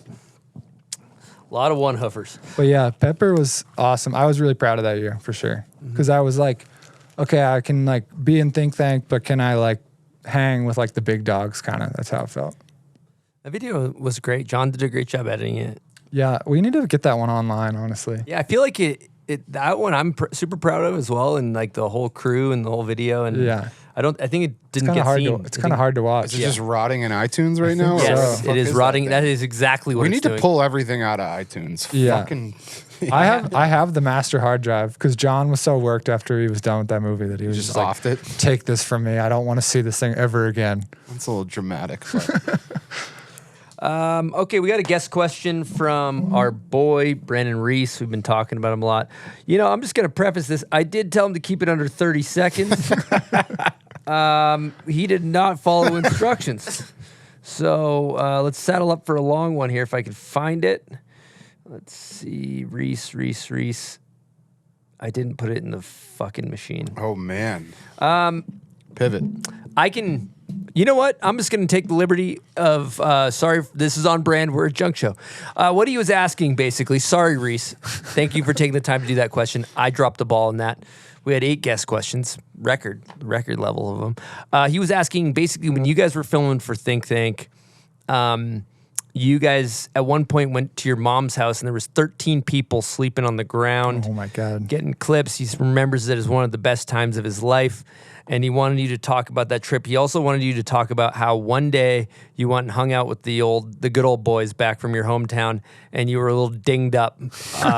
You were hit, so to speak. A bit of a shell of a human, you could say. Yeah.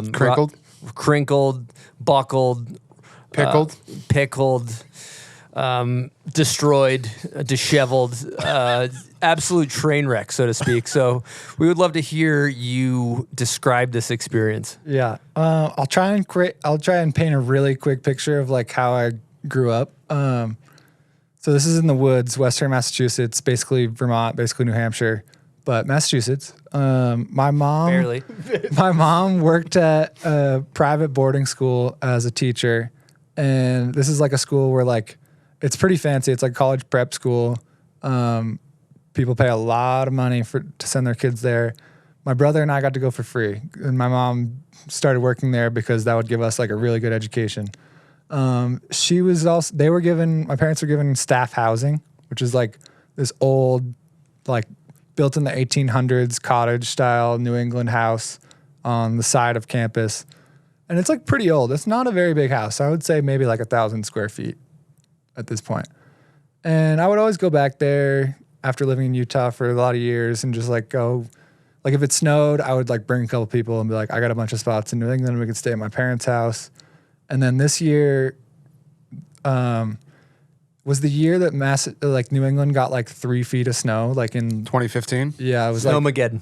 Yeah, it was like all of February and March. There was just like so much snow. It just kept snowing. Yeah. And we went out there like early February or something and just never left. And I had a van that could fit like 5 or 6 people. We had another rental van that could fit another 5 or 6 people. Brandon had his truck, or like Sam Holbert had his truck. And we were just squatted up. Brandon lived like 40 minutes away, but he just like stayed at my parents' house too. And yeah, at one point we had 13 people there. We had all of us. We had a couple people from snowboarder crew, like Forward was being filmed that year. So like Blake Paul, Nils Minnick. And this is still on campus. Yeah, this is kind of like off the side of campus. Like there's not like kids walking around at this point. We did live in that part of the school like before that, but this is like a little bit later. Yeah. But it's still like part of school campus. And there's, it was pretty funny because Blake and Nils were there. Like there was so much snow in New England that these guys who would never be on a street trip were like, wild. I guess we're going on a New England street trip. And then like they were just homies. So they would just come, they were staying somewhere in Massachusetts and someone in the crew was like, oh, come hang out with us. And we just squatted up. And we actually hit a pretty sick rail like right across the street from my parents' house that was, it's like a 30 stair down bar that was just always at my school. We hit that back in high school. Yeah. I remember we hit that back in the day and then you called me one time and you were like, hey, Shane Flood's looking for a rail. And I was like, oh, take him to this one. And you took him there and he was like, I don't like this rail. Yeah, that was insane to me. The thing's It was like perfect down rail. And I remember being like, what's wrong? Like, what's up with Shane Flood? And a huge hero of mine still. But it was just, a little fun fact. Sidebar. Yeah. But yeah, we had 13 people there. My parents were just down just to have like people sleeping on top of each other, essentially. It's a lot of MacGruber was getting watched. A lot of MacGruber was getting watched. We could probably still just quote that movie like start to finish. Mm-hmm. I got there at the same time, maybe even slightly before you. Yeah. It's funny because that winter, I feel like we all had a version of that. Oh, yeah. Like you had people at your parents' house, right? Yep. Yeah, I had Latex Mansion was staying with me. all of the Quebec squad Deja Vu at my house. Yep. I remember hearing stories about Cole Navin and like Ian Bull, all of rendered useless. Everyone's parents who like lived in Massachusetts got ransacked. Yeah. By, like it was pretty awesome. Yeah, honestly. It was a Commonwealth bloodbath of local steel. Yeah. And honestly, it was a pillage. Since then, like I still don't go back there because I'm just like, I was there for 2 months straight. Like I'm out of spots. Like I had spots for like 10 plus years that I was just like waiting for. And then I was just there for 2 months and I was just like, I don't got anything else, everyone. Yeah. Like, I'm sorry. Like, I don't, like, I have to go somewhere different in New England. Like, my spot book is cached. Yeah. But that was really fun. And then that's cool. You mentioned the crinkled situation. Oh, yeah. The hometown homies. Oh, yeah. Aaron Bordner. Shout out Aaron Bordner. He's the one that, like, kind of got me into going to Mount Snow. Kind of got me into, like, the USASA ripping series. snowboarder. Yeah, insane snowboarder, just good homie. Went to same high school. He lives in the same town, and yeah, he had like just gotten his house, and was just like, oh yeah, bring some people over. And I don't know. I think I took probably like an actual bong rip, which would like destroy me at any point. And now it's like I can't even think about that. But and then a couple like strong New England IPAs. You know, it's a nice recipe. And then I don't think I filmed anything the next day. I think I probably still had to drive everyone to some spots because I was just like chauffeuring. Sounds like it was more than a couple from the story. The one bong rip and a couple IPAs. Well, that sounds like that doesn't sound. Well, this is coming from Brandon Reese, who like drinks like one beer and gets pretty silly. Okay. Just like starts farting on everything. Yeah. Also the same person that doesn't fart in front of his wife. So I'm that just is, throw him under the bus. He needs to be really locked up and detained. Yeah, he's been for with that. Lindsay for, I don't know, probably 15 something years and has farted in front of her less than 10 times. Did he admit that to someone or did someone find that That's out? just a known fact. That's a common topic, actually. All right, cool. Just going to throw him out. Yep. If he ever gets on here, bring that up. Yeah, well, that'll probably be 2 of the 3 hours, I'd imagine, we'd be discussing. Not farting in front of your wife? Yeah, that. Yeah. We could do a whole pod on that. Actually, still need to send some researchers over there and detain him in a straitjacket, send him to the loony bin.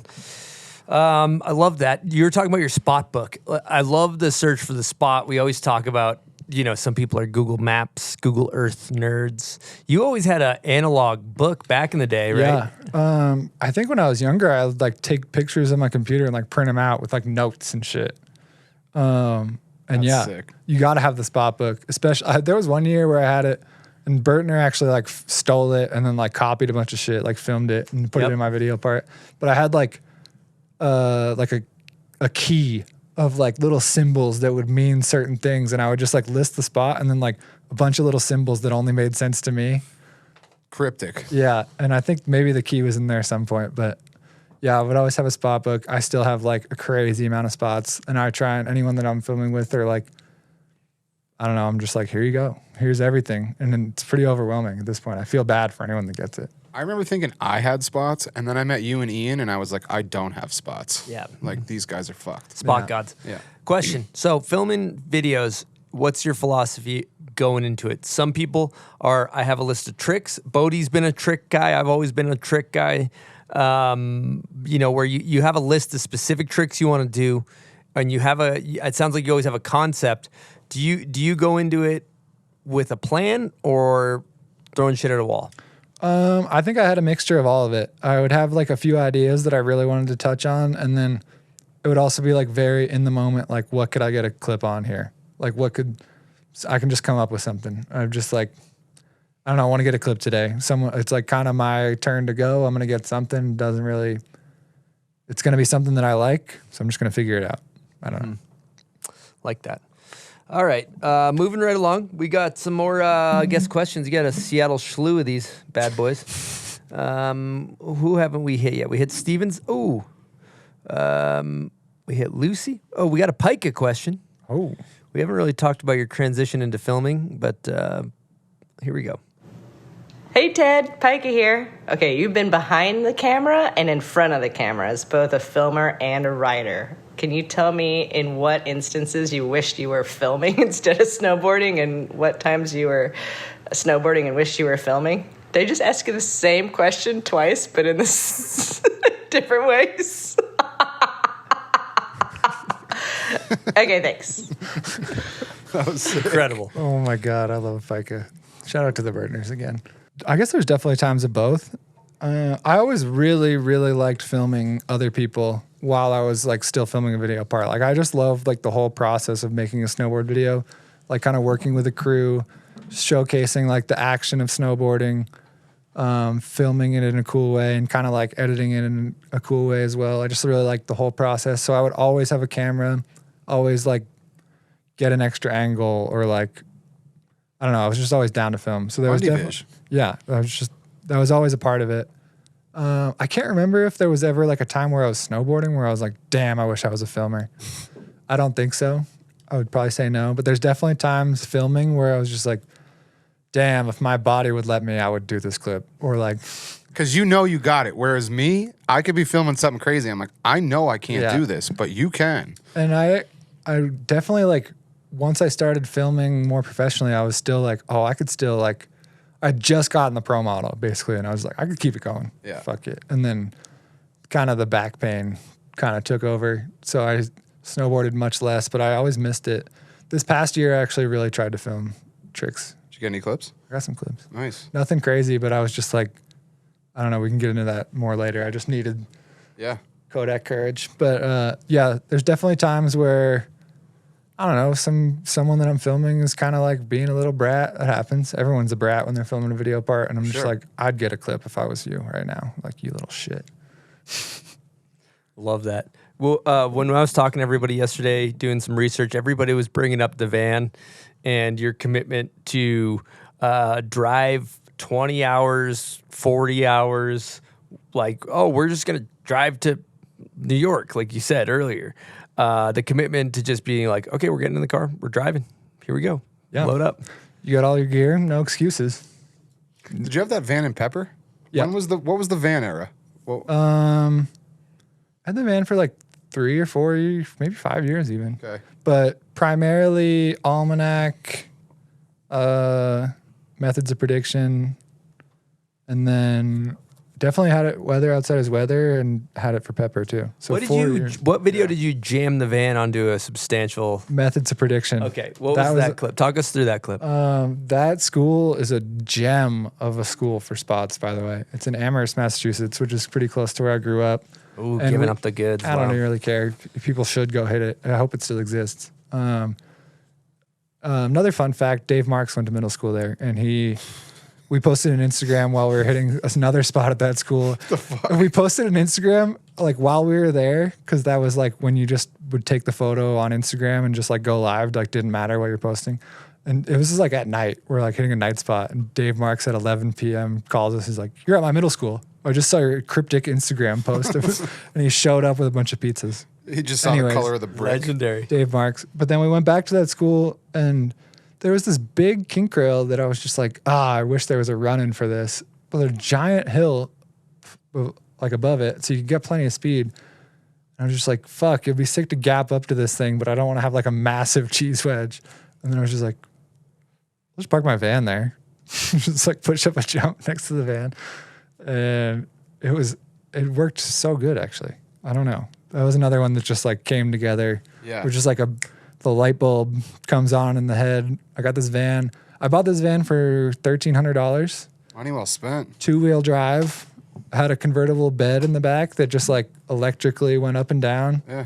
Had a TV with a VHS player. And I was just like, I just put some nice tires on it and just ran that thing. Drove it across country like 3-4 times. A little bit of I see a drums, I see a mic.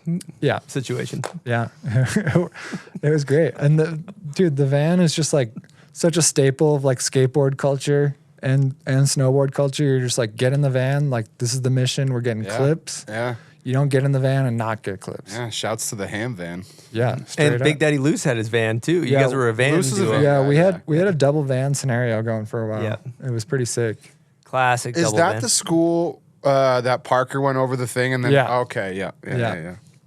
He broke his board. He like tried to go like wall ride over the set and then just like fully landed on it and just clapped. Yeah, we thought the hill was big enough. It wasn't. Turns out the hill wasn't big enough. That was a rough year for Parker. Parker showed up, drove out with me. It was just the two of us, I think, did the full drive to the east, like nonstop, beat the storm. Day one, we're driving to another spot before we're gonna link with the rest of the crew, and then Parker like broke his arm or broke his wrist or something, and then was hurt the entire 2 months. Didn't he have what video was that in? I feel like that was Almanac, I think, or maybe it might have been Brain Dead Heart Attack. One of those ones he had a really sick part. Yeah, I think it was that same year. I was okay. I've actually never even really asked you about this, but like, talk us through the transition from you just got your pro model, now you're filming, you're making the transition to media guy. So I felt really good about the pepper part actually, and I was just kind of like, you know what? If this kind of continues my snowboard career, that's awesome. If it brings in like more sponsors, because during pepper, I probably during pretty much the height of my career snowboarding, I maybe made like $10,000 a year, maybe a little bit more snowboarding, which is not enough to like sustain. I had LibTech, which paid me and I was happy about, but I just like could never really get the other supporting brands. So I kind of like done pepper. That was the best that I felt I could do. I was like, I don't know where I can go from this. Nobody was really like biting sponsor wise. And I was just like, you know what? I'm just going to start doing my own thing. I'd hit up Jesse and Pika and was like, hey, if I start making like think tank stuff, can I just like use the name and kind of like keep this rolling? Like they were busy with Mervin, being parents, blah, blah, blah. And they were like, yeah, do your thing. So I started doing Falling Leaf, which was through Think Tank. And my idea for that was I didn't want it to be like a video, but I wanted it to be kind of like a digital like zine where it wasn't just photos or wasn't just videos. It was just kind of like I would do like one every other month and it was like a new leaf would drop and I would have like a package where there's like an edit or like 2 edits and then like an interview with somebody and like a bunch of photos and like here's some behind the scenes footage. And it was just like these little drops. And I thought that was pretty fun and it really like exercised my creativity. And I was screen printing some things like Falling Leaf and Think Tank and Bonezone things and those kind of like helped me get by. So I was like, okay, I'm like sustaining what I want to create and kind of working towards like where I want to keep going in snowboarding. So I was still filming tricks, but I was kind of like, oh, I'm really liking like the production side and like creating things. And then that summer I was landscaping in Park City. I wasn't working at Hood anymore. I was landscaping and then I was screen printing. I had got a screen printer in my garage and was just like doing random jobs. And I remember it just being like 100 degrees in end of August and just like so fucking hot and just like, damn, like I'm getting by. I'm able to stay in snowboarding, but like there's got to be something more than this. And I just randomly like had a thought. I was like, I want to keep creating something. And I've cold called Bridges, who was at Snowboarder. And I was just like, hey, Pat, like, you know, I'm kind of winding down my snowboard career. I'm realizing that I like don't want to keep doing like all these side hustles to like get by. I I want to like start working my way into like the industry creative side of things. And I was just like, I don't know what that means, but like whatever I can contribute to Snowboarder or like a magazine, or like if you have any other thoughts or leads, like I would love to like talk about it. And he was just like, awesome. Like we need more. We could probably find like some things for you to do. Like, why don't you come down to SoCal during hot dogs and like, we'll just have like a meeting. And we kind of did that. And I went down there, we like visited Nirvana's family and went to hot dogs and talked to Bridges. And we were just like, yeah, we don't really know like what we got lined up, but let's figure something out. And I was like, great, perfect. Like I grew up on Snowboarder magazine. I would love to just like give back and start creating something through that.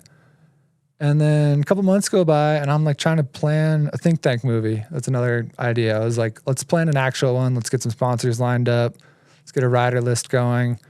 And I'm in the process of that. It's kind of going well.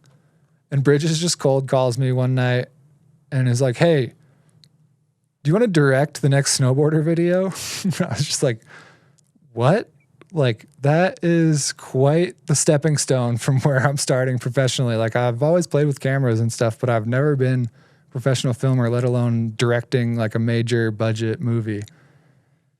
And he was just like, I think you'd be a great fit. Like, you know how everything works. You know how the snowboarding goes. Like, let's try it. And I was just like, all right, yeah, that sounds great. And it was kind of like fast track to a filming job, which I feel like I'm pretty fortunate for. And that was everybody? Yeah, that was everybody. It was kind of like using some of the crew from the year before from Beta, and then got to bring in some others. And I was like, we need Cooper Whittier. Bridges was like, we need Jill Perkins. I was like, duh. And then we brought in a couple other people.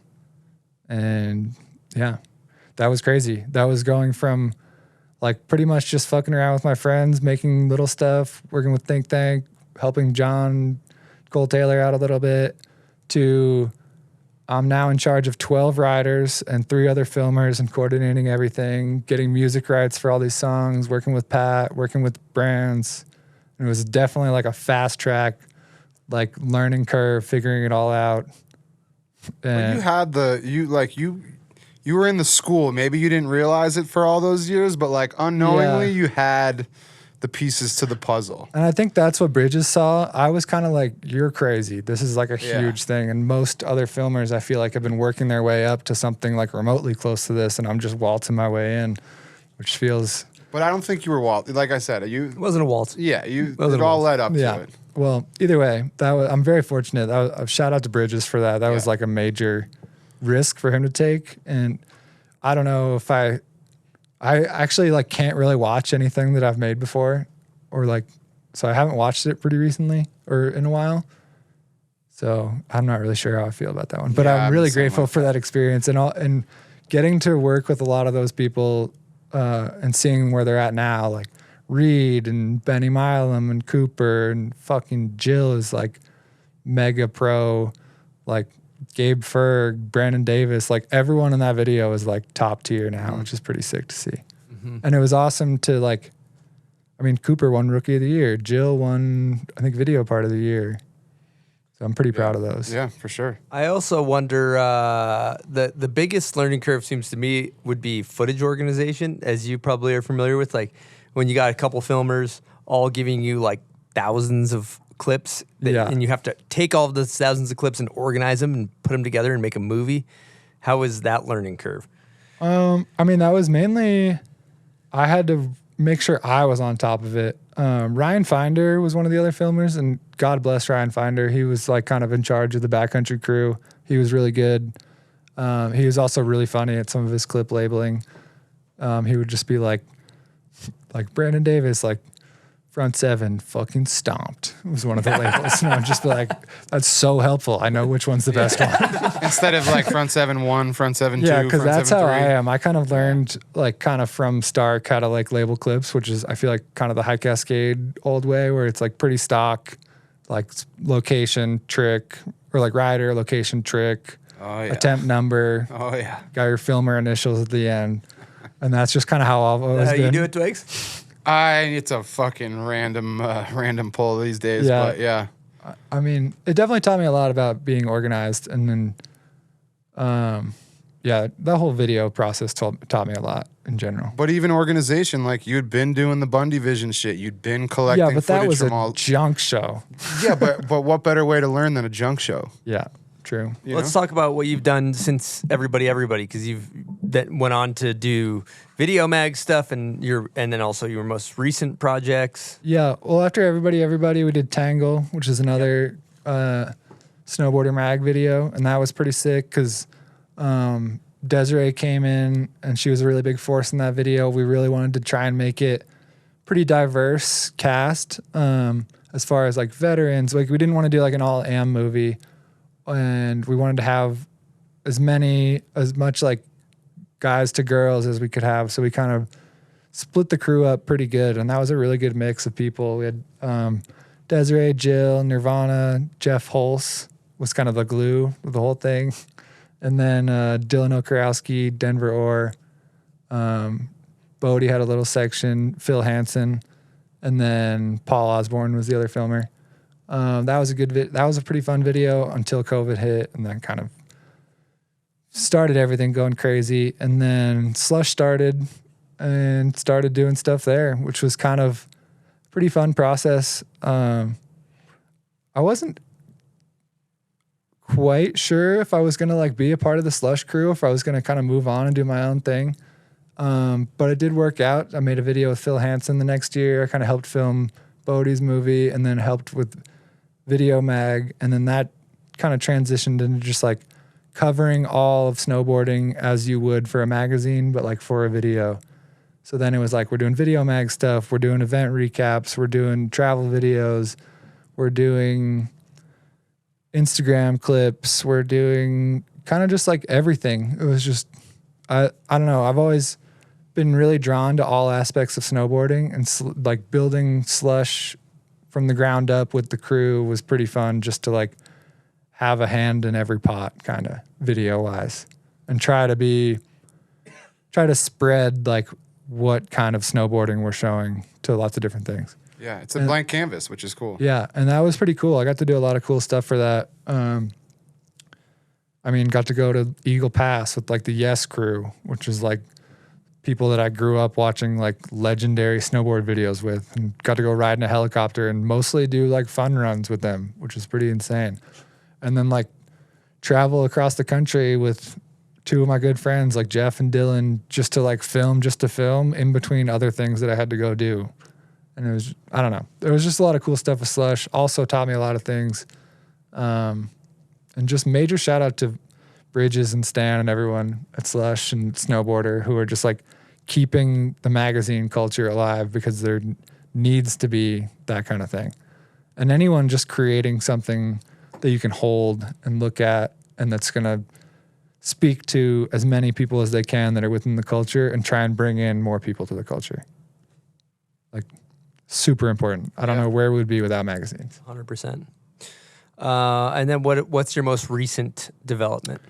So this past year, teamed back up with Desiree to make a video. It's called A Midwinter Night's Dream. And for that, our main goal was to kind of like highlight up and coming women in snowboarding. We don't want it to be an all women's film, so we do have some male cast members, but the goal is to like really push the women's side of things. And that's been pretty exciting. What's the roster?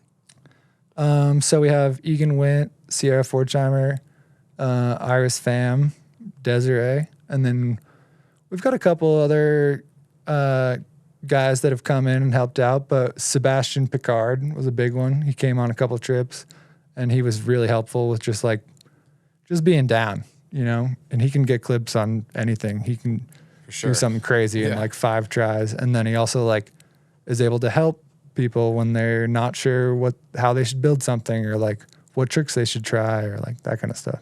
So he was super helpful. We got a couple other people that are in the mix, but I'll kind of leave it at that. Where are you at with the editing process? I haven't started anything yet. Nice. It's not even June. Yeah. We've got some ideas. Can we chill? We're really going to try and... This is Desiree's baby of this movie. I will say that. I'm kind of co-directing it, co-producing it with her, but I want it to be like her vision. And she had kind of a rough year physically. She got injured like 3 times, and coming off of another year of being injured the whole season, that's freaking tough for anybody. So we're going to spend the rest of the summer figuring out how to make our initial art direction work. And it's going to be really cool. We're trying to make it very different. So I'll just leave it at that. All right, what do you think we should hit a salt, gang? You want to toss me one? Yeah. We need to get these things in the NHL. I mean, they're using them. I need to get these yours, not run through a wall. I need to get these things in my car, driving on trips. Yes. I'm getting fucking old. they're using them. Yeah.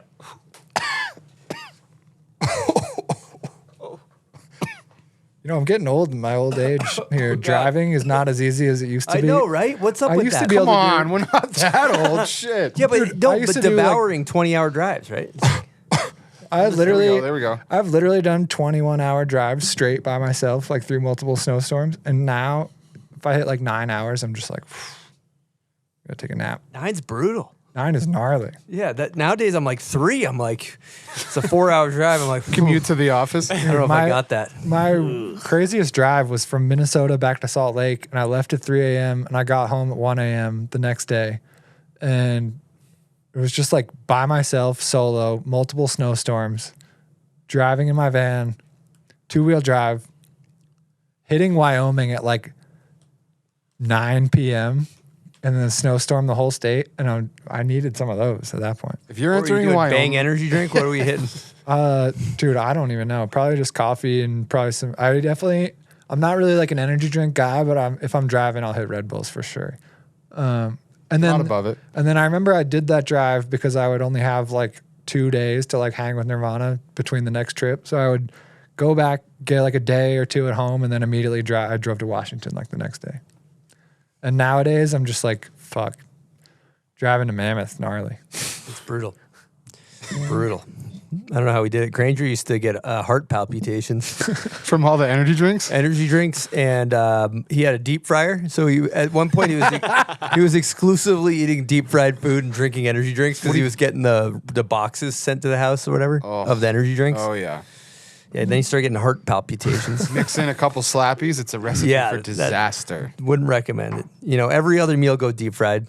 Yeah. You know, not an energy drink every beverage. Yeah. You'll be all right. Maybe just 2 Do a day. energy drinks lead to gout? No. Well, ask Butters. Yeah. Oh, that's true. Butters throws a wrench in my whole thing because my brother gets gout and all he does is murder Budweisers and. Isn't it meat though? Weren't you and Joey B talking red meat? Yeah, red meat. And Granger's the same way. But then Butters throws the whole thing for a fucking loop because I thought it was like Sour Patch Kids. Yeah. Is it sugar? Sugar. Yeah. I thought it was a red meat thing. I thought it was a red meat. No, I think Butters was consuming entirely too much candy. I don't want to throw him under the bus, but I don't know anything. I got it. You have gout? You have gout? No, I don't know anything. I got it. Oh, I got it. I got it. I mean, this is a hot take. I don't even know what gout is. Your feet swell up. Your feet swell up. And you Like like for it's long really periods of time? painful to walk and stuff. Yeah. Size up on the shoes. Size up. For the Yeah. gout. So, little fun fact: if anybody was listening did any of you guys go to Bombhole Cup? Oh yeah, I heard all the was gout jokes. Not there for that. Yeah, Beat that to death. Yeah, me and Joey B, how you doing? Beat the brakes off of this. Basically, Granger was cooking. Granger was cooking for us. He was our resident chef for Bombhole Cup, and he just had a plethora of, you know, everything from ribeyes to steaks to just a red meat, just a freaking charcuterie board of red meat piled up as high as you can see it. So we were smashing red meat, and everybody else in the crew was drinking and everything, and we were pretty concerned that we were Temporary we gout. were acquiring gout from our intake, and so needless to say, we talked about it the entire time on the microphone. We had a lot of fun with it, actually. Yeah, you learn something new every day, right? And I actually, at one point, heard the lady behind me when we were announcing, because she's like, "What's gout? Is it like a sponsor? Are they sponsoring the event?" And, You would think. Yeah. Next Bombhole Cup is just presented by gout. Presented by gout. Yeah, it's like milk presented by milk, but it's gout. Somebody would be do a front two on. I'd be like, "I need some gout medication ASAP. My feet are flaring up." Oh I thought you my! were going to say Granger had an array of gout medication. He probably had that as well. How do you get rid of it? I don't think there's you do. there is gout medication. There's gout medication. It's a lifelong Dude, situation. that sucks. At least, I mean, I don't deal with gout. I deal with back pain. Yep. I got a question about that. Okay. Yeah, we can get into that. Yep. One other thing about the gout, because this is very funny. Somebody sent me a screenshot. We said gout so much over the microphone at Bomb Hole Cup that people were getting auto-populated Instagram ads for gout medication and stuff like that. I'm a 10 normally and 11 with gout. It's the gout's flaring up. I love it. Okay. Here we go. Front 270 gout. Front blunt. How you doing's going to love this segment. HYD. All right, where's this question? Here we go. Also, condolences to HYD. The Rangers got knocked out of the playoffs last night. We're recording this very prior to this coming out, so hope he's doing well. Here we go. Hey guys, it's Nerve. Looking forward to hearing this bomb hole. Was hoping that Ted could elaborate on what it took to put down that 720 this year and the journey behind that. And I hope you guys are having fun. Bye. Damn. Shout out to Nirvana. To the point. Yep. It's a good guess question right there. Great guess question. That is good. So she brings up a 720 because the beginning of this year, I was talking to Mikey LeBlanc just about like what I was going through in life. And he was talking about like what kind of goals I had. I was really driven to like snowboard a lot more. And I was basically just like, I want to do a backside 720. That's like I've been dealing with a lot of back pain the past couple of years, and that was something that I thought I would never be able to do ever again. And I was just like, I threw that out there like kind of randomly, and I was just like, that seems unfathomable to me. So that's my goal. And I waited until the very last day of Woodward Park City this year to try one, and it happened, which was pretty sick. But anyways, so going back, I've had a lot of back problems. Pretty much, I had some while I was a pro snowboarder, but I was pretty active snowboarding, so it never really sunk in like how bad it was. And then while filming, I was still trying to snowboard a lot, so I was like jumping on a couple spots here and there, like after some of the riders would be hitting them. And there was one bail in particular here, where I just like landed like sitting down. And it just like really, really jolted my whole spine to the point where I was like, fuck, I can't even like walk home. I like had to hobble into the car. Everyone had to pack up the spot. And this is like while I'm starting this job, filming this movie, I'm just like, fuck, what am I doing? Now I'm just like hurt. And I kind of just like had to power through to keep filming all year and never fixed it. And it just kept getting worse and worse and worse. And yeah, back pain fucking sucks. Feel you. I know a lot of people go through it. It's really fucking hard to get out of like the back pain hole. And it sucks because some days you're like, okay, some days you're terrible. Like you can barely walk. And then, I don't know, it just took a really, really long time to like get through that. And it wasn't really until we moved to Southern California because Nirvana started working at Roxy, and I was like, okay, I can like start working on it. I started going to this place called the B Project in Carlsbad. Shout out to them. They were started by this guy Brad, who used to be the physical therapist for the U.S. snowboard team. So that was like the first like physical therapist where I was like, okay, this crew like gets snowboarders and like action sports people. So they kind of started me on that, and that was really helpful to the point where I was like, okay, I can keep filming. Like I'm not like fucked up. Because it got to the point where I was like, I can't snowboard anymore. I'm literally just going to film. I'm just strapping in. I'm not enjoying like the actual riding part. I'm just carrying around like a 60-pound pack, and I'm like powering through. And I don't really ever have, especially working for a magazine, you don't really have like a break. Like there's kind of always something to work on or something to go to.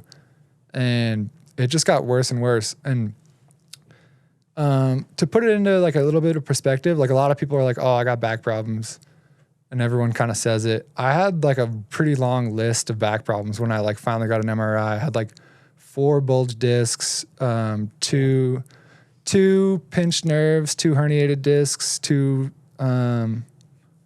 separated, or I don't know. There's a couple things that are like kind of the same thing, But basically, and then one torn disc, which the torn discs, they don't really like heal themselves.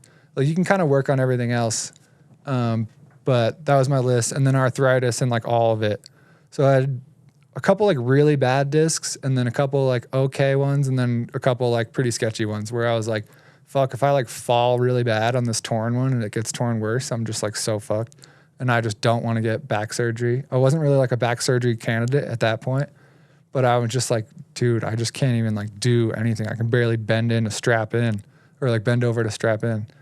So it got really bad and it felt like I was on like a hamster wheel. I could never really like work on it because as soon as you're done filming all winter, like you're going to Hood and like you're always traveling and all this stuff. And got to the point last winter where I was just like, I'm fucking miserable. I haven't snowboarded, like actually snowboarded like how I want to in like 4 years. And it was just like, I don't know if I like actually like snowboarding anymore, if I'm just like going through the motions because this is like all I know what to do. And it's just like I kind of didn't realize like how like depressed I was from all this back pain until Desiree actually one of the years just like checked in. She's like, I know your back's fucked up. Like, how are you doing? I was just like, this sucks. And she's like, did you know that back pain is like one of the most common causes of depression in the world? And I was just like, I didn't really know that. And that makes sense because I'm actually miserable. And now I kind of feel a little bit better because I didn't really know why I was so miserable. I knew that I'm in pain, but I didn't realize that like contributed to all this other bullshit that is just like making me hate this. And then I'd be like filming, which I love doing. I like really love filming snowboarding, but I would just be like, God, this sucks. And I'm just like, I hate that mentality. I hate like being negative about something that I love so much. And especially with like, yeah, I was just like doing a million things at once and not taking care of myself. So last summer I was just kind of, or I was actually like end of last spring, I was supposed to go film Peace Park at Woodward or at Snowbird. And I'd just done the 32 shoot in Big Bear, which was really fun. And then I was like, all right, I'm going back to Salt Lake, got this one last thing. And I get to Salt Lake. I like kind of was like, okay. I was like doing a bunch of follow cams at the 32 thing, which I really like doing when I'm like feeling good. And then I was like, all right, going up to Woodward. And as soon as I got to Salt Lake, back just goes out, like completely out. Like can't fucking lift up my snowboard bag or like my camera bag. Can't walk down the stairs. I'm just like, fuck this. This is like actually terrible. And I couldn't even get up the canyon because of all the mudslides and stuff.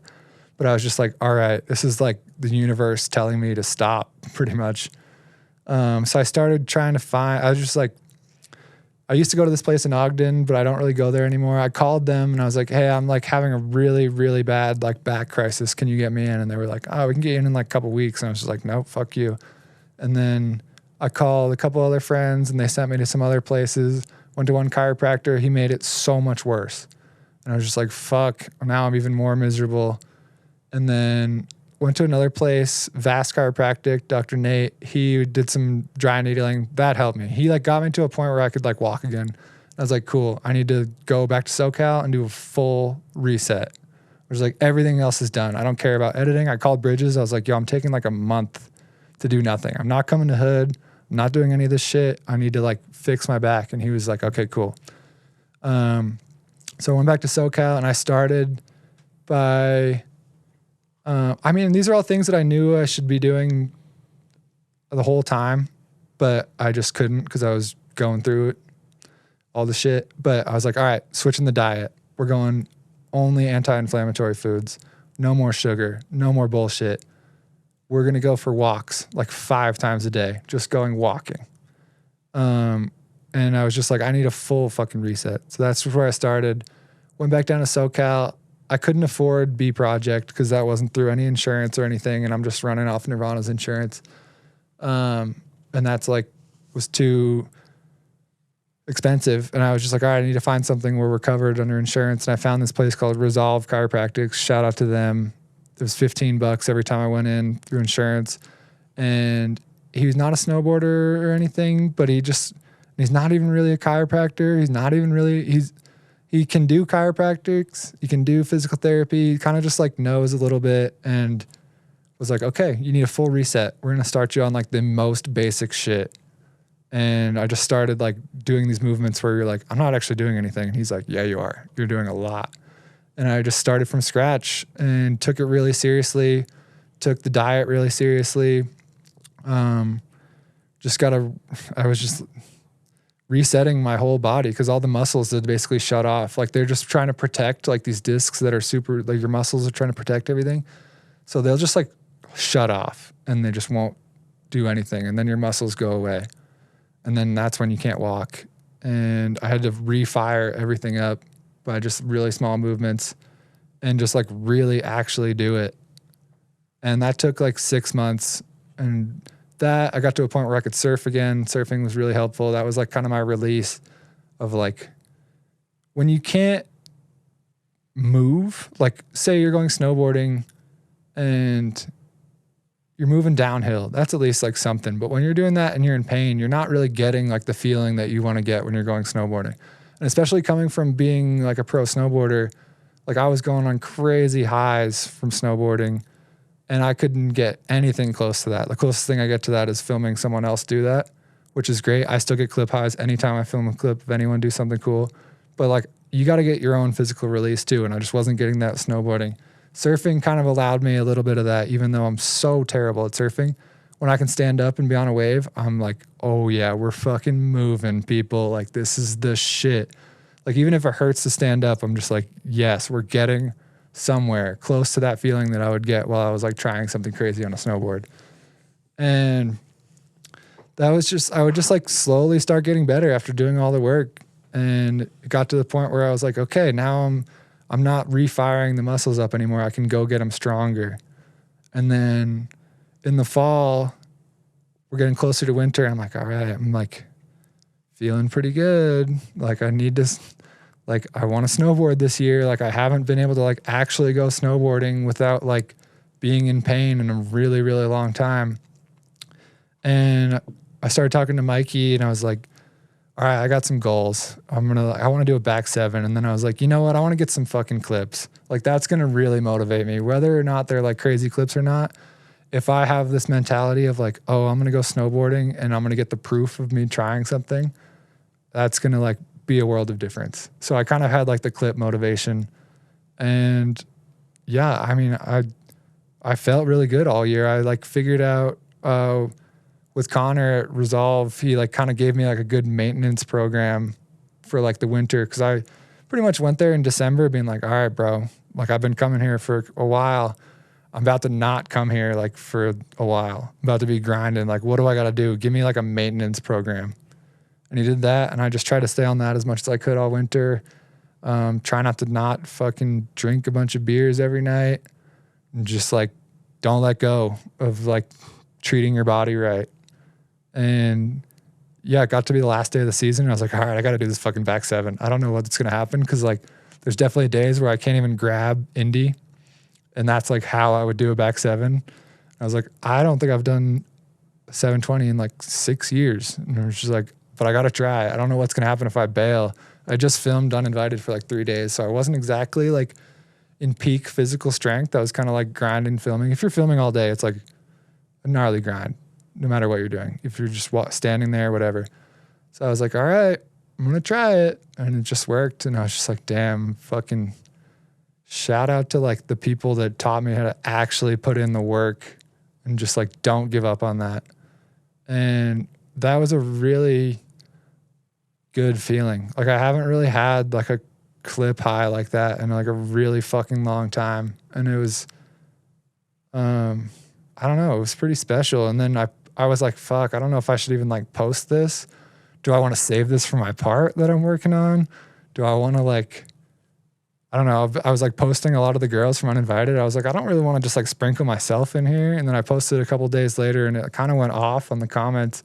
And I still have a lot of people hitting me up about it. And for that, I'm like so glad that I posted it because it kind of like gave some people some hope and at least like to reach out. Like people that reach out for back pain, it's hard just to reach out for one thing. Like it fucking puts you into like a gnarly depression and you're like, I don't know how to get myself out of this. And just to reach out to someone else is hard. So for the people that reached out, I'm just like so stoked that they were able to do that and that hopefully I can help a little bit. And even still, if anyone's going through it, like I'm not done going through it. Like it's still going to suck for a long time, but there's hope, you know?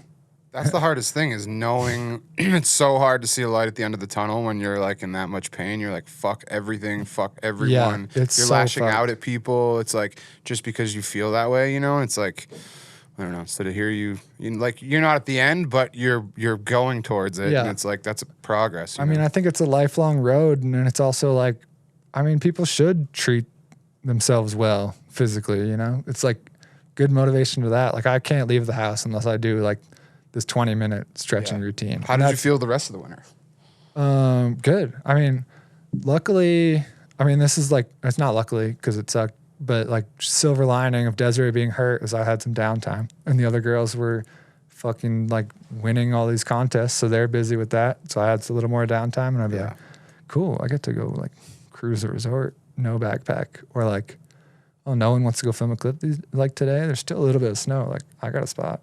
I'll go get a clip. Yeah. Sick. So what's the plan now? Because you're staying here for the summer? Yeah. What's the plan this summer moving forward for the bod? If you don't have the... I mean, so I was pretty heavy into the gym in the fall. Yeah. And then obviously winter, there's like no time to go to the gym, but I was on the maintenance program. I still feel pretty good. I feel about as good as I felt all winter, which I'll take. Yeah, take that for all sure. day. And then I recently just started going back to the gym. I'm gonna try and get yoked for the summer. Sick. I might, you know, I don't know if I'm on like the sect level. I feel like the sect might fucking break me. Oh, I don't go to the sect either because of that exactly. But I want to get to the point where it won't break me, and maybe I will go there. Who knows? Start getting. Zach Hill recommends creatine. Yeah, I might try some. He does it right before. He does it right before bed. He keeps it on his bedstand. I was on a pretty good protein shake program in the fall. I was also on like a juicing thing. I would wake up every morning. So steroids, love that. Yeah, but I was anabolic steroids. I'm talking. Just talking about juicing. Yeah. I was juicing hard. You know, turmeric. Yep. Ginger. HGH. I've hit the HGH. It's unbelievable. Let me tell you. You have hit HGH? I'm pro HGH. I'll dabble with a little HGH. Yeah. Fuck No, it. I was just doing juice shots. I got some juice shots recipes if anyone needs them. But that shit was super helpful. And losing weight, honestly. Yeah. I lost like 20 pounds. Damn. From last fall till now. And I kept it off all winter, which I feel kind of crazy about. I'm like not sure if I believe my scale. I'm just like, damn, I still haven't like gained that shit back. I like haven't been hitting the gym. Yeah. But I've been shoveling a lot. And I don't know. Like removing sugar seems like a humongous factor. Yeah, which I mean, I definitely snacked hard all winter. I had a lot of sugar. I went to Japan. That's all sugar Oh, yeah. there. Big sugar. But it's just, I don't know. I didn't really put anything else besides the sugar in there. I still ate really good, but I didn't like add any extra bullshit. Like I wasn't drinking a bunch of beers. Yep. That's a little bit of steroids. You're good to go. Love Yeah. it. All right, let's get into hot takes. We do this every episode.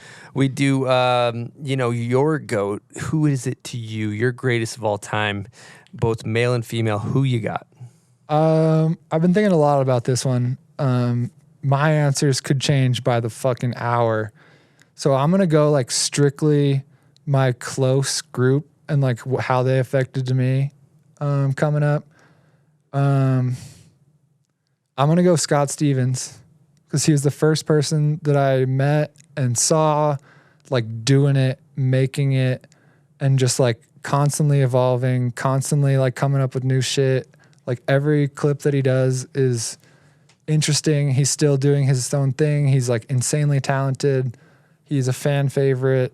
A close second is Bodie Merrill. I wanted to tie, but I think that's not allowed. So ties aren't allowed. I'm sticking with Scott, but I'm also adding Bodie as I actually think he's like the most talented snowboarder to ever live. And when we first came to Utah, Chris and I came to Utah, visited at the same time. We stayed at Bodie's house.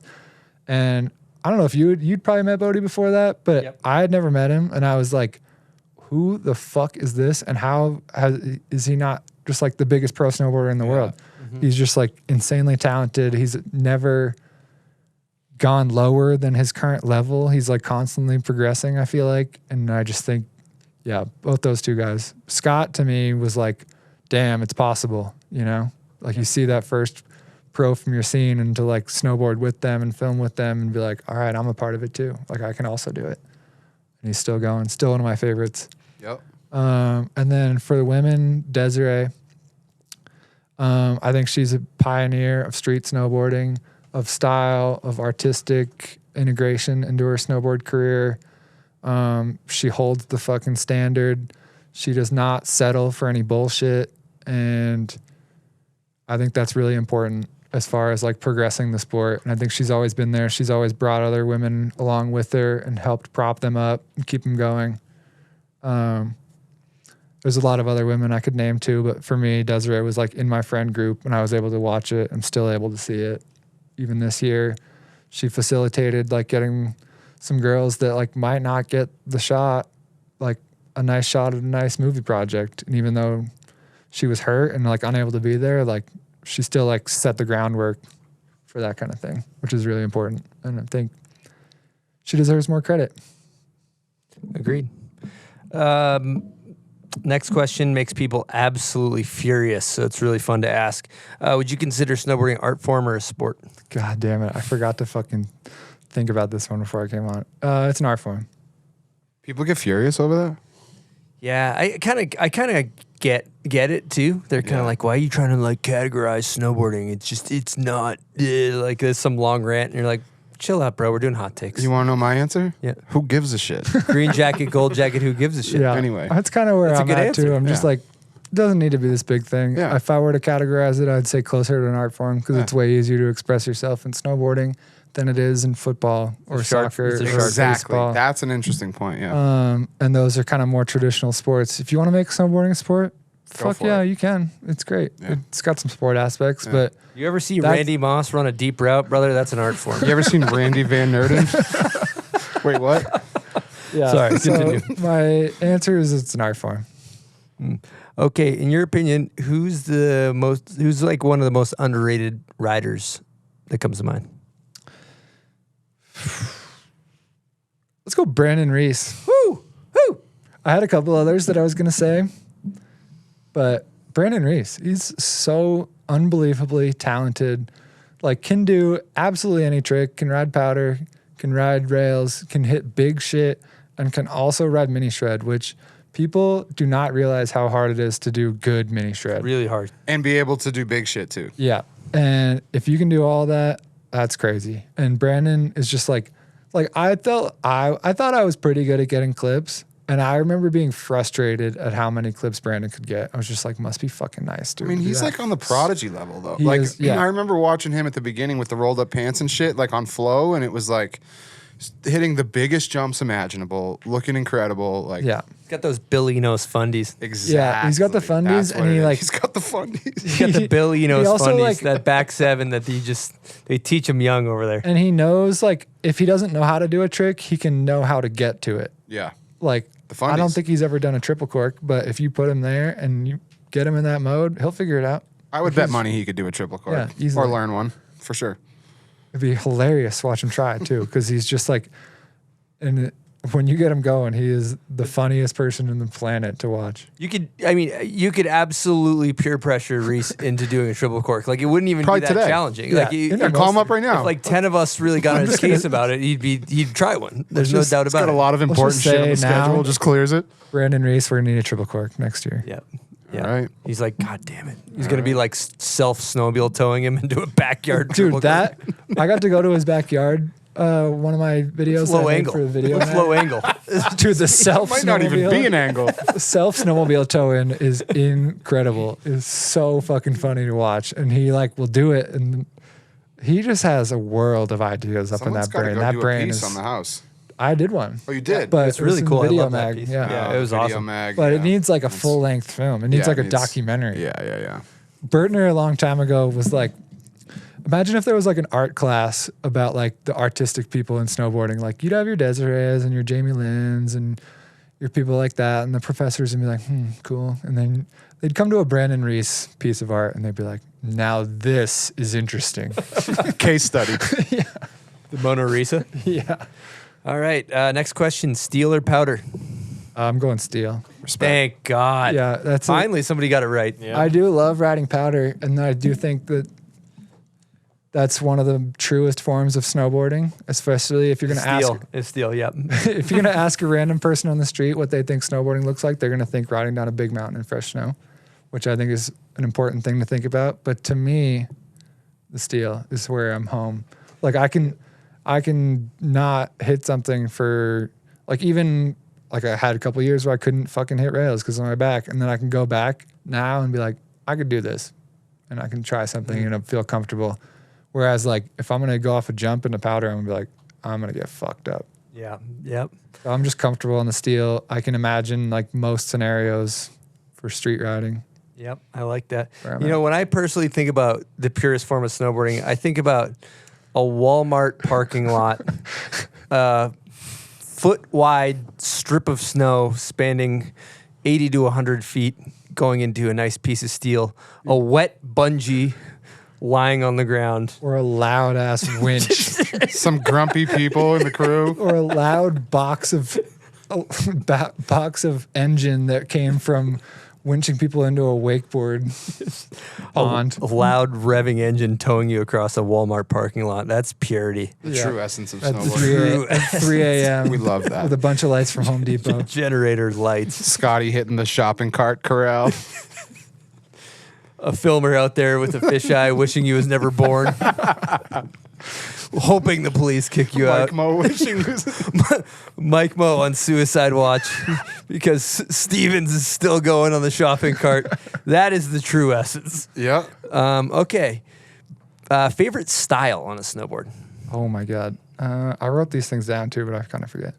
I'm gonna go Jake Kuzik. Ooh. Is up there. I just think the way that he snowboards it's easy on the eyes, and he does tricks perfectly, and there's no bullshit about any of it. He's got the best spot selection, got the best style. I also really like Desiree's style as well.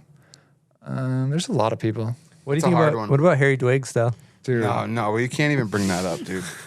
Next question. People needed to know about Harry. Okay, next question. Who's got your favorite method? Fuck, that's fucking 5, hard. 4, 3. I'm gonna go Eric Leon. I'll go Eric Leon. All right. Yeah. That's a good answer. I was gonna throw out Goofy Eric footer. for another answer, but I think Eric's got a really nice method. He's got a lot of good stuff on a snowboard, but a method stands out. You know, Ted, watching your video parts, I kind of forgot you have a great method. You do have a good method. It's all right. Yeah, you got a good It was method. definitely Jamie Lynn inspired, Mark Landvik inspired. I was gonna go with those guys, but I feel like that's kind of a cop-out answer. So I'm throwing out. I've never done a method in my life. That's bullshit. I swear to I don't God, believe you I for a can't second. do it. More of a butter guy. Yeah, yeah. You might have done one, but it might have been terrible. No. Have we talked about the ping, the lip slide ping? Have we gone over that yet? I was That's gonna a bring bone up that the we ping. should. Oh, yeah. I was gonna bring up the Bonezone. ping Were you 'cause- there for that? Yeah. Yeah, Park he had City- the footage. Park He City. still has the footage No, somewhere. no. This is at Bonezone. The Bonezone. Yeah, ping. when I pinged. He shook the rail. And I spun The thing was taco down the whole unbelievable, thing. This is dude. the blue rail? Yeah, the Yes. blue rail. Yeah, Because we were Okay, talking about yeah. the Cab 2 pretzel or whatever, Yeah. and I was going to be like, hey, was that on the blue rail? Speaking of blue rail, remember the ping? I do know that shot. I think that kind of ended his down bar career a little bit. 100%. Yeah. 100%. Yeah. It's done. Do we know where that? Can we find that? The only place it may I can live try is and him. dig up some hard drives. If you can find this Harry Hagen ping, it's Oh my God. unbelievable. If we unearthed it and put it in the episode, Yes. it would be absolutely fucked. Yeah. I'm going to make it a mission. All right, good. Harry, just type in Harry Hagen bail, Harry lip slide, Harry blue rail, whatever you got to search. Devastation. My old hard Harry- drives are pretty dusty. It's kind of hard to find some stuff. You need like sometimes. 30 adapter cords to Yeah. like fit them to the computer. And then half the ones you plug in just don't work anymore. Yeah, That's yeah. always good. If we could find that ping clip, that would be. It shook. It was a Richter scale registered shake. Actually level. created an avalanche. It did, yeah. They didn't do any bombing. They were out of bombs that day. They sent Harry to ping the rail to make sure everything set off. Harry, we're gonna need you to go front lip on this baby. It's a red zone in the red rows of death today. All right, we're gonna keep things moving. Favorite snowboard video ever made? Ooh, I'm going to go Full Metal Edges. Nice.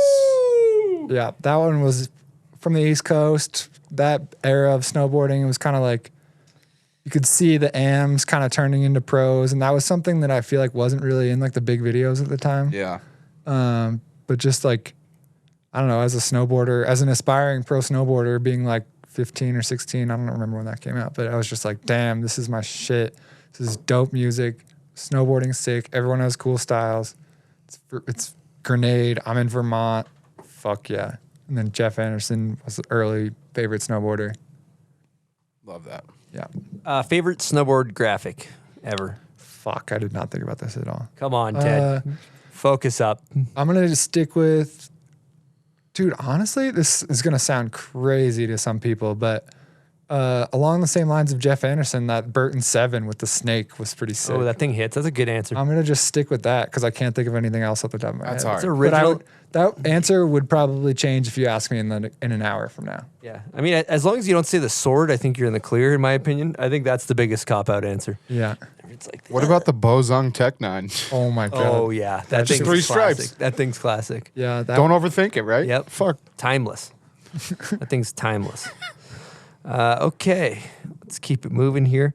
We got best graphic. Pants over or under the high back. Have you always been high back out? Or did you go over in your formative years? I probably had some times where they're over, but I feel like I was always under the high backs. All right, if you go heliboarding 3 people, you got 3 seats, you go ride POW. There could even be some down bars sprinkled in there if you want. Just dream scenario. Who's going in the chopper? Fuck, this one's hard too. Definitely bringing Nirvana. Again, you can bring celebrities. No, fuck that. Dead or alive. Yeah, dead or alive. I mean, I'm gonna bring people that mean a lot to Young me. Dolly brought Mike Tyson. Just last thing up. But anyway, continue. I'd bring Tyson for sure. I'm gonna bring Nirvana. I'm gonna bring my little brother. Shout out Jack Borland.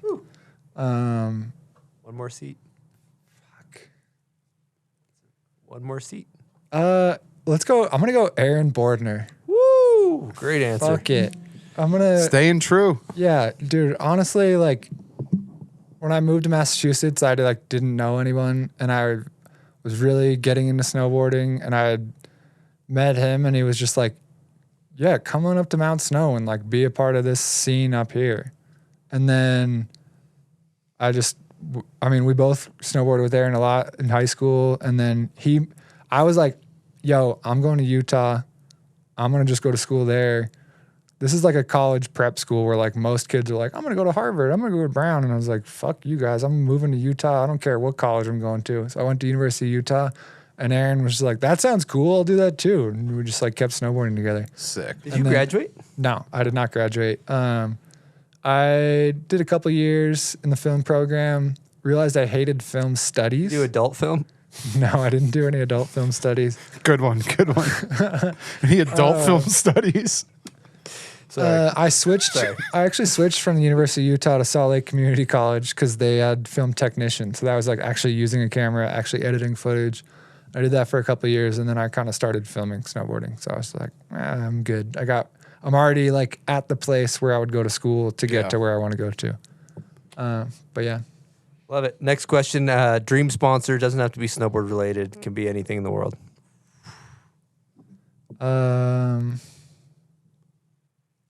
B&H photo video. Nice. Ooh, burning budge. Nice. Yeah, any camera gear that I want. Yeah. Yeah. And that couple goes, tripods. I was trying to think of like brands or something that I would get, but I just want like the store credit for like then you get every brand. unlimited store credit at B&H. Yeah, that's pretty nice. Get Because some I'm batteries. a camera cords. nerd. You get some cords. Tons of cords. Get a USB cord. USB-C. I'll tell you what, I got mad USBs. They got next day shipping anywhere in the world. Have you ever been there? Have you ever been to their place? Yeah, it's all the conveyor belts and shit. It's dangerous, dude. I go in there and I just drop so much money that I don't have. It's burn and budge. Yeah. Burn and budge. Okay, last question. Worst trend. We could dive into this pretty hard if we Here we want to. Let's go. Open it up. I'm gonna say Open it up. I'm gonna say like just going against something just for the sake of going against something. A lot of more common term would be like being too cool for anything or for any people. I just think it's fucking dumb. Like there's no reason to do it, and I feel like a lot of people will be like too cool for something just for no reason. Like everything's whack syndrome. Yeah, everything's whack syndrome sucks. Yeah. I'm just like, I'm trying to be in a place where I think a lot of snowboarding is really, really cool. It just depends on like how you're looking at it or who cares at that point. Like something that you think is whack could be someone else's favorite thing. And why go against that? Like you can be like, I'm not into that and just leave it at that.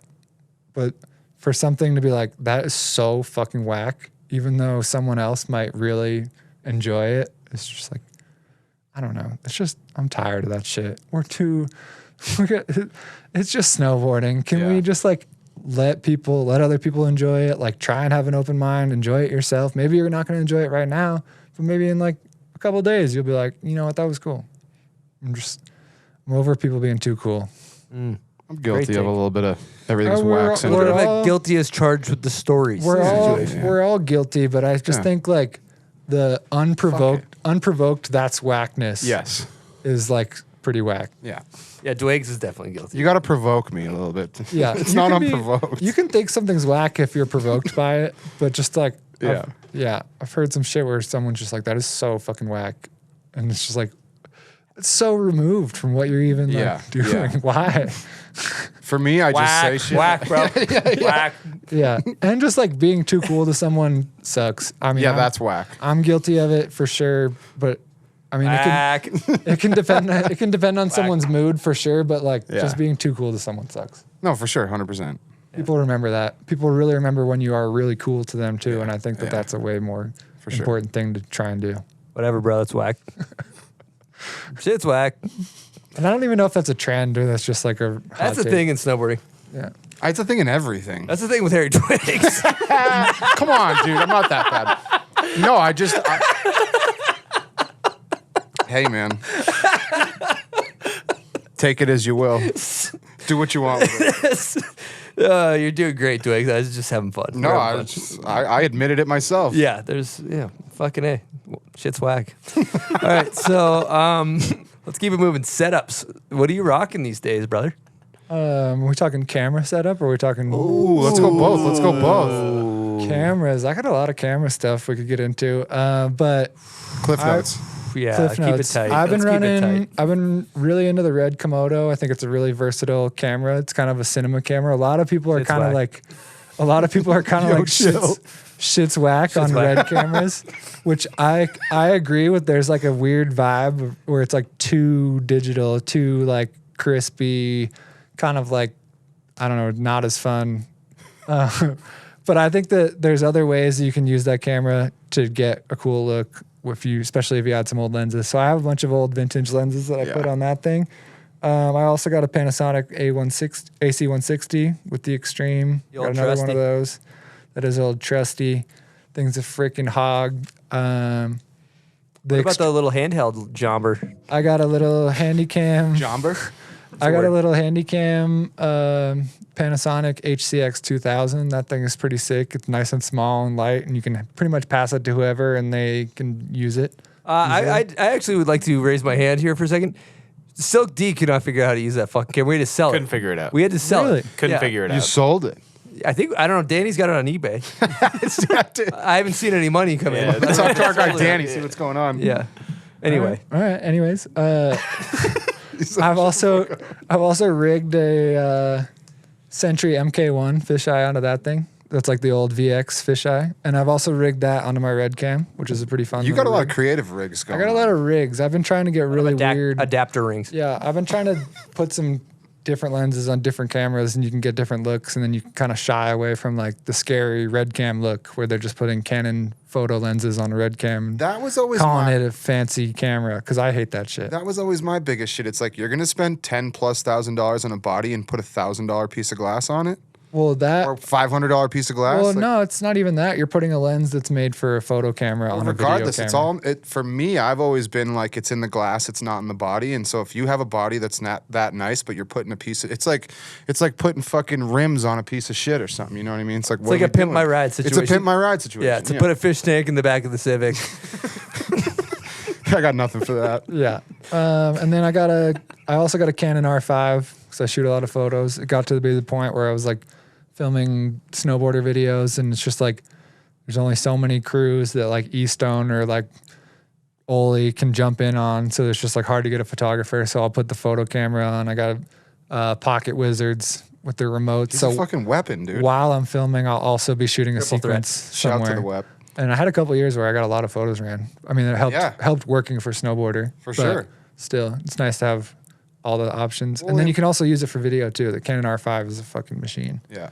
So I got that. I got a bunch of Canon lenses. I got a bunch of old vintage lenses, which I'm I can kind of keep those mystery as to what I'm running, but I got a lot of shit. Let's talk Angies here. What are we talking for angles? Classic 45, or what are we talking? Classic 45? Yeah, 45, negative 45. For snowboard, I've typically ridden Libtex my whole life. Bent metal bindings, like the box knife. Sorry, I just pictured 45, negative 45. All right, I'm going to focus. All right. Pull it together. No, I'm just thinking of pigeon-toed. You're thinking that, I'm thinking the opposite. Wait, is it pigeon-toed or is it out? Pigeon-toed is when you're in. I know, but that's full. It's full straight. And now I'm thinking the opposite of the pigeon-toed. There was a year where Ryan Paul was like messing with funny stances for Think Tank, and he actually had a couple pigeon-toed clips, which was hilarious. No, I've been running a box knife 160 wide. That's about as small as I can go. This year I rode TRS wide for a while, and then the Dynamo. And What then kind of Camby we talking? I always tried to go C3, which is like their version of camber. There was a couple years where I was limited to just like the Banana Tech, which is whatever. I actually think no one should hate on another camber as well, because if it works for someone, that's fucking great. If they like it, cool. Not a fan of camber shaming? I'm not a fan of camber shaming. Just let people ride what they want to fucking ride. Unless it's Nick Esposito on the Signal Park Rocker in 2007. You know what? Nice reference. If you're on a Signal Park Rocker, I'm so entertained. By that. Dude, is he doing a 50, or is he doing a nose press, or is he doing a tail press? He would do all a at the 12 same o'clock time? nose press. It was a 90-degree angle on the snowboard. How would you not be entertained by someone on that board? Anyway, The thing's flapping as you get on the rail. It's flapping. But I'll shut up now. I might try some new shit soon. I'm not really going to speak to that. But So you hit a 160 on the steel?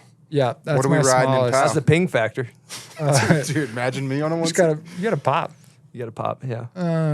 On powder, anywhere from like a 63 to like 67. Yeah. Something like that. Nice. And all those boards you were talking about are Libtex, just for the listeners, because I don't know if you clarified. Yeah, I was running Libtex. I had a Jeff Hulst Pro Model Dyno board that I rode for a little bit, and then I've been trying something different lately. I'm not sure if I'm going to talk about that. Oh, wow. The ink's not signed. The ink's not dry But yet. I'll always ride Mervin boards, even if I'm riding another board too. I'll always go back. Okay, and what kind of bindings? Bent metals? Yeah, right now I'm Bent Metal Logics. My stance, I wing my stance. I don't pay any attention to it. I'll wax my boards. I will do one notch forward lean, but I feel like my stance is normally like positive 12, negative 9, or negative 6, and then could not tell you the distance between. Whatever feels good. Yep, I like that. Don't overthink it. Yep. All right, we went through setups. We're about to round the corner, wrap this bad boy up. Do you want to throw out any thank yous? Thank you to Nirvana. Thank you to my family for getting me into snow sports at a young age. That's pretty fortunate to have that, and don't take that for granted. Thanks to all my friends that have been in snowboarding. Pretty much my whole life is involved with snowboarding. I don't know many people that like aren't within the world of snowboarding. So I'm just kind of thankful for like the culture as a whole. It's kind of taught me everything from basically learning how to read through magazines, because I was never really like that into school. I would go and kind of always go to it, but it would always be like, all right, I'm going to do school to get to snowboarding more. Like once I started doing that, I was just like, this is everything. Snowboarder magazine was like my fucking book growing up that like taught me everything. So just thanks to the whole snowboarding culture, because I don't know who I would be without That's it. fucking awesome. Yeah, and I like can't escape. Like even when I like thought I couldn't snowboard anymore, I was just like, fuck, I got to make sure I can still do this, because I don't know what else I'm gonna do. Oh, we're fucked regardless. Like no matter what happens, we're in it. Yeah. Like I was to the point last year where I was like, damn, I need to find like a new career path. I can't even like go snowboarding. So then I was like, that's why I grinded so hard to get out of my back. It's like, I need to go snowboarding again, make sure I still love it. And then turns out I do. That's a bingo. So just thanks to everyone in bingo. snowboarding. There's like too many people I can thank. I mean, obviously everyone would thank Birdners, but like, I can't think of everyone right now. We'd be here for another hour. Yeah, you know, once you start naming names, that's a slippery slope, my friend. Yeah. What's next for registered serial killer Ted Bundy? Stack bundles. I'm gonna go to Mexico tomorrow and surf for a week. We going left? We going right? I would love to go left, but I think we're kind of going right. Oof. I go straight and only straight. But yeah, no, I just got back from Mount Hood. It's been a long winter filming, and still got some editing to do. A couple other small projects. I'm just freelance at this point, so I'm gonna keep working for snowboard companies that I like working with, and see where that goes. I'm gonna edit this movie with Desiree. We're gonna film some more things for that artistically, which will be fun. And then, yeah, but for now, I'm checking out. I'm going to the beach. Love it. Where can people find you if they want to get at you? Hit me up on Instagram, ted.borland. That's pretty much it. I might kind of make myself more. I always say that I want to make myself more available on other places like YouTube and shit, but I haven't really dove into that yet. But feel free to message me. Sweet. Love it. Been a great show, guys. Been fun. Yeah, Thanks for having me. Thank you guys. Yeah, that was awesome. Silk, did you have fun? Oh yeah, this is a good one. Thanks. Silk was quiet today. Thanks for coming, guys. Yeah, so you guys did all the talking for me. It was good. Yeah, Silk, you look good back there though. Thank you. What's the T-shirt we're rocking today? Says Smoker. Got it at a thrift store. Fire. Also, Silk's got a new side hustle doing tattoos. Yep, hit me up. At Silk Days. Hit me up. Get yourself a dog shit tattoo. Yep. Just kidding. They're actually pretty good. They're not bad. Nice mid to low grade. Yeah. All right. Thanks for coming on, Ted. Appreciate thank you. Dwags, co-hosting. Always a pleasure. Yeah, man. Thanks. Silk D, appreciate you. It's been an honor. All the sponsors that support the show, all of our Patreon members, we couldn't do this without you. So thank you so much for your support. And appreciate you guys. Hope you guys are enjoying summer. Over and out from the bomb hole. Nice one, guys. That was fun.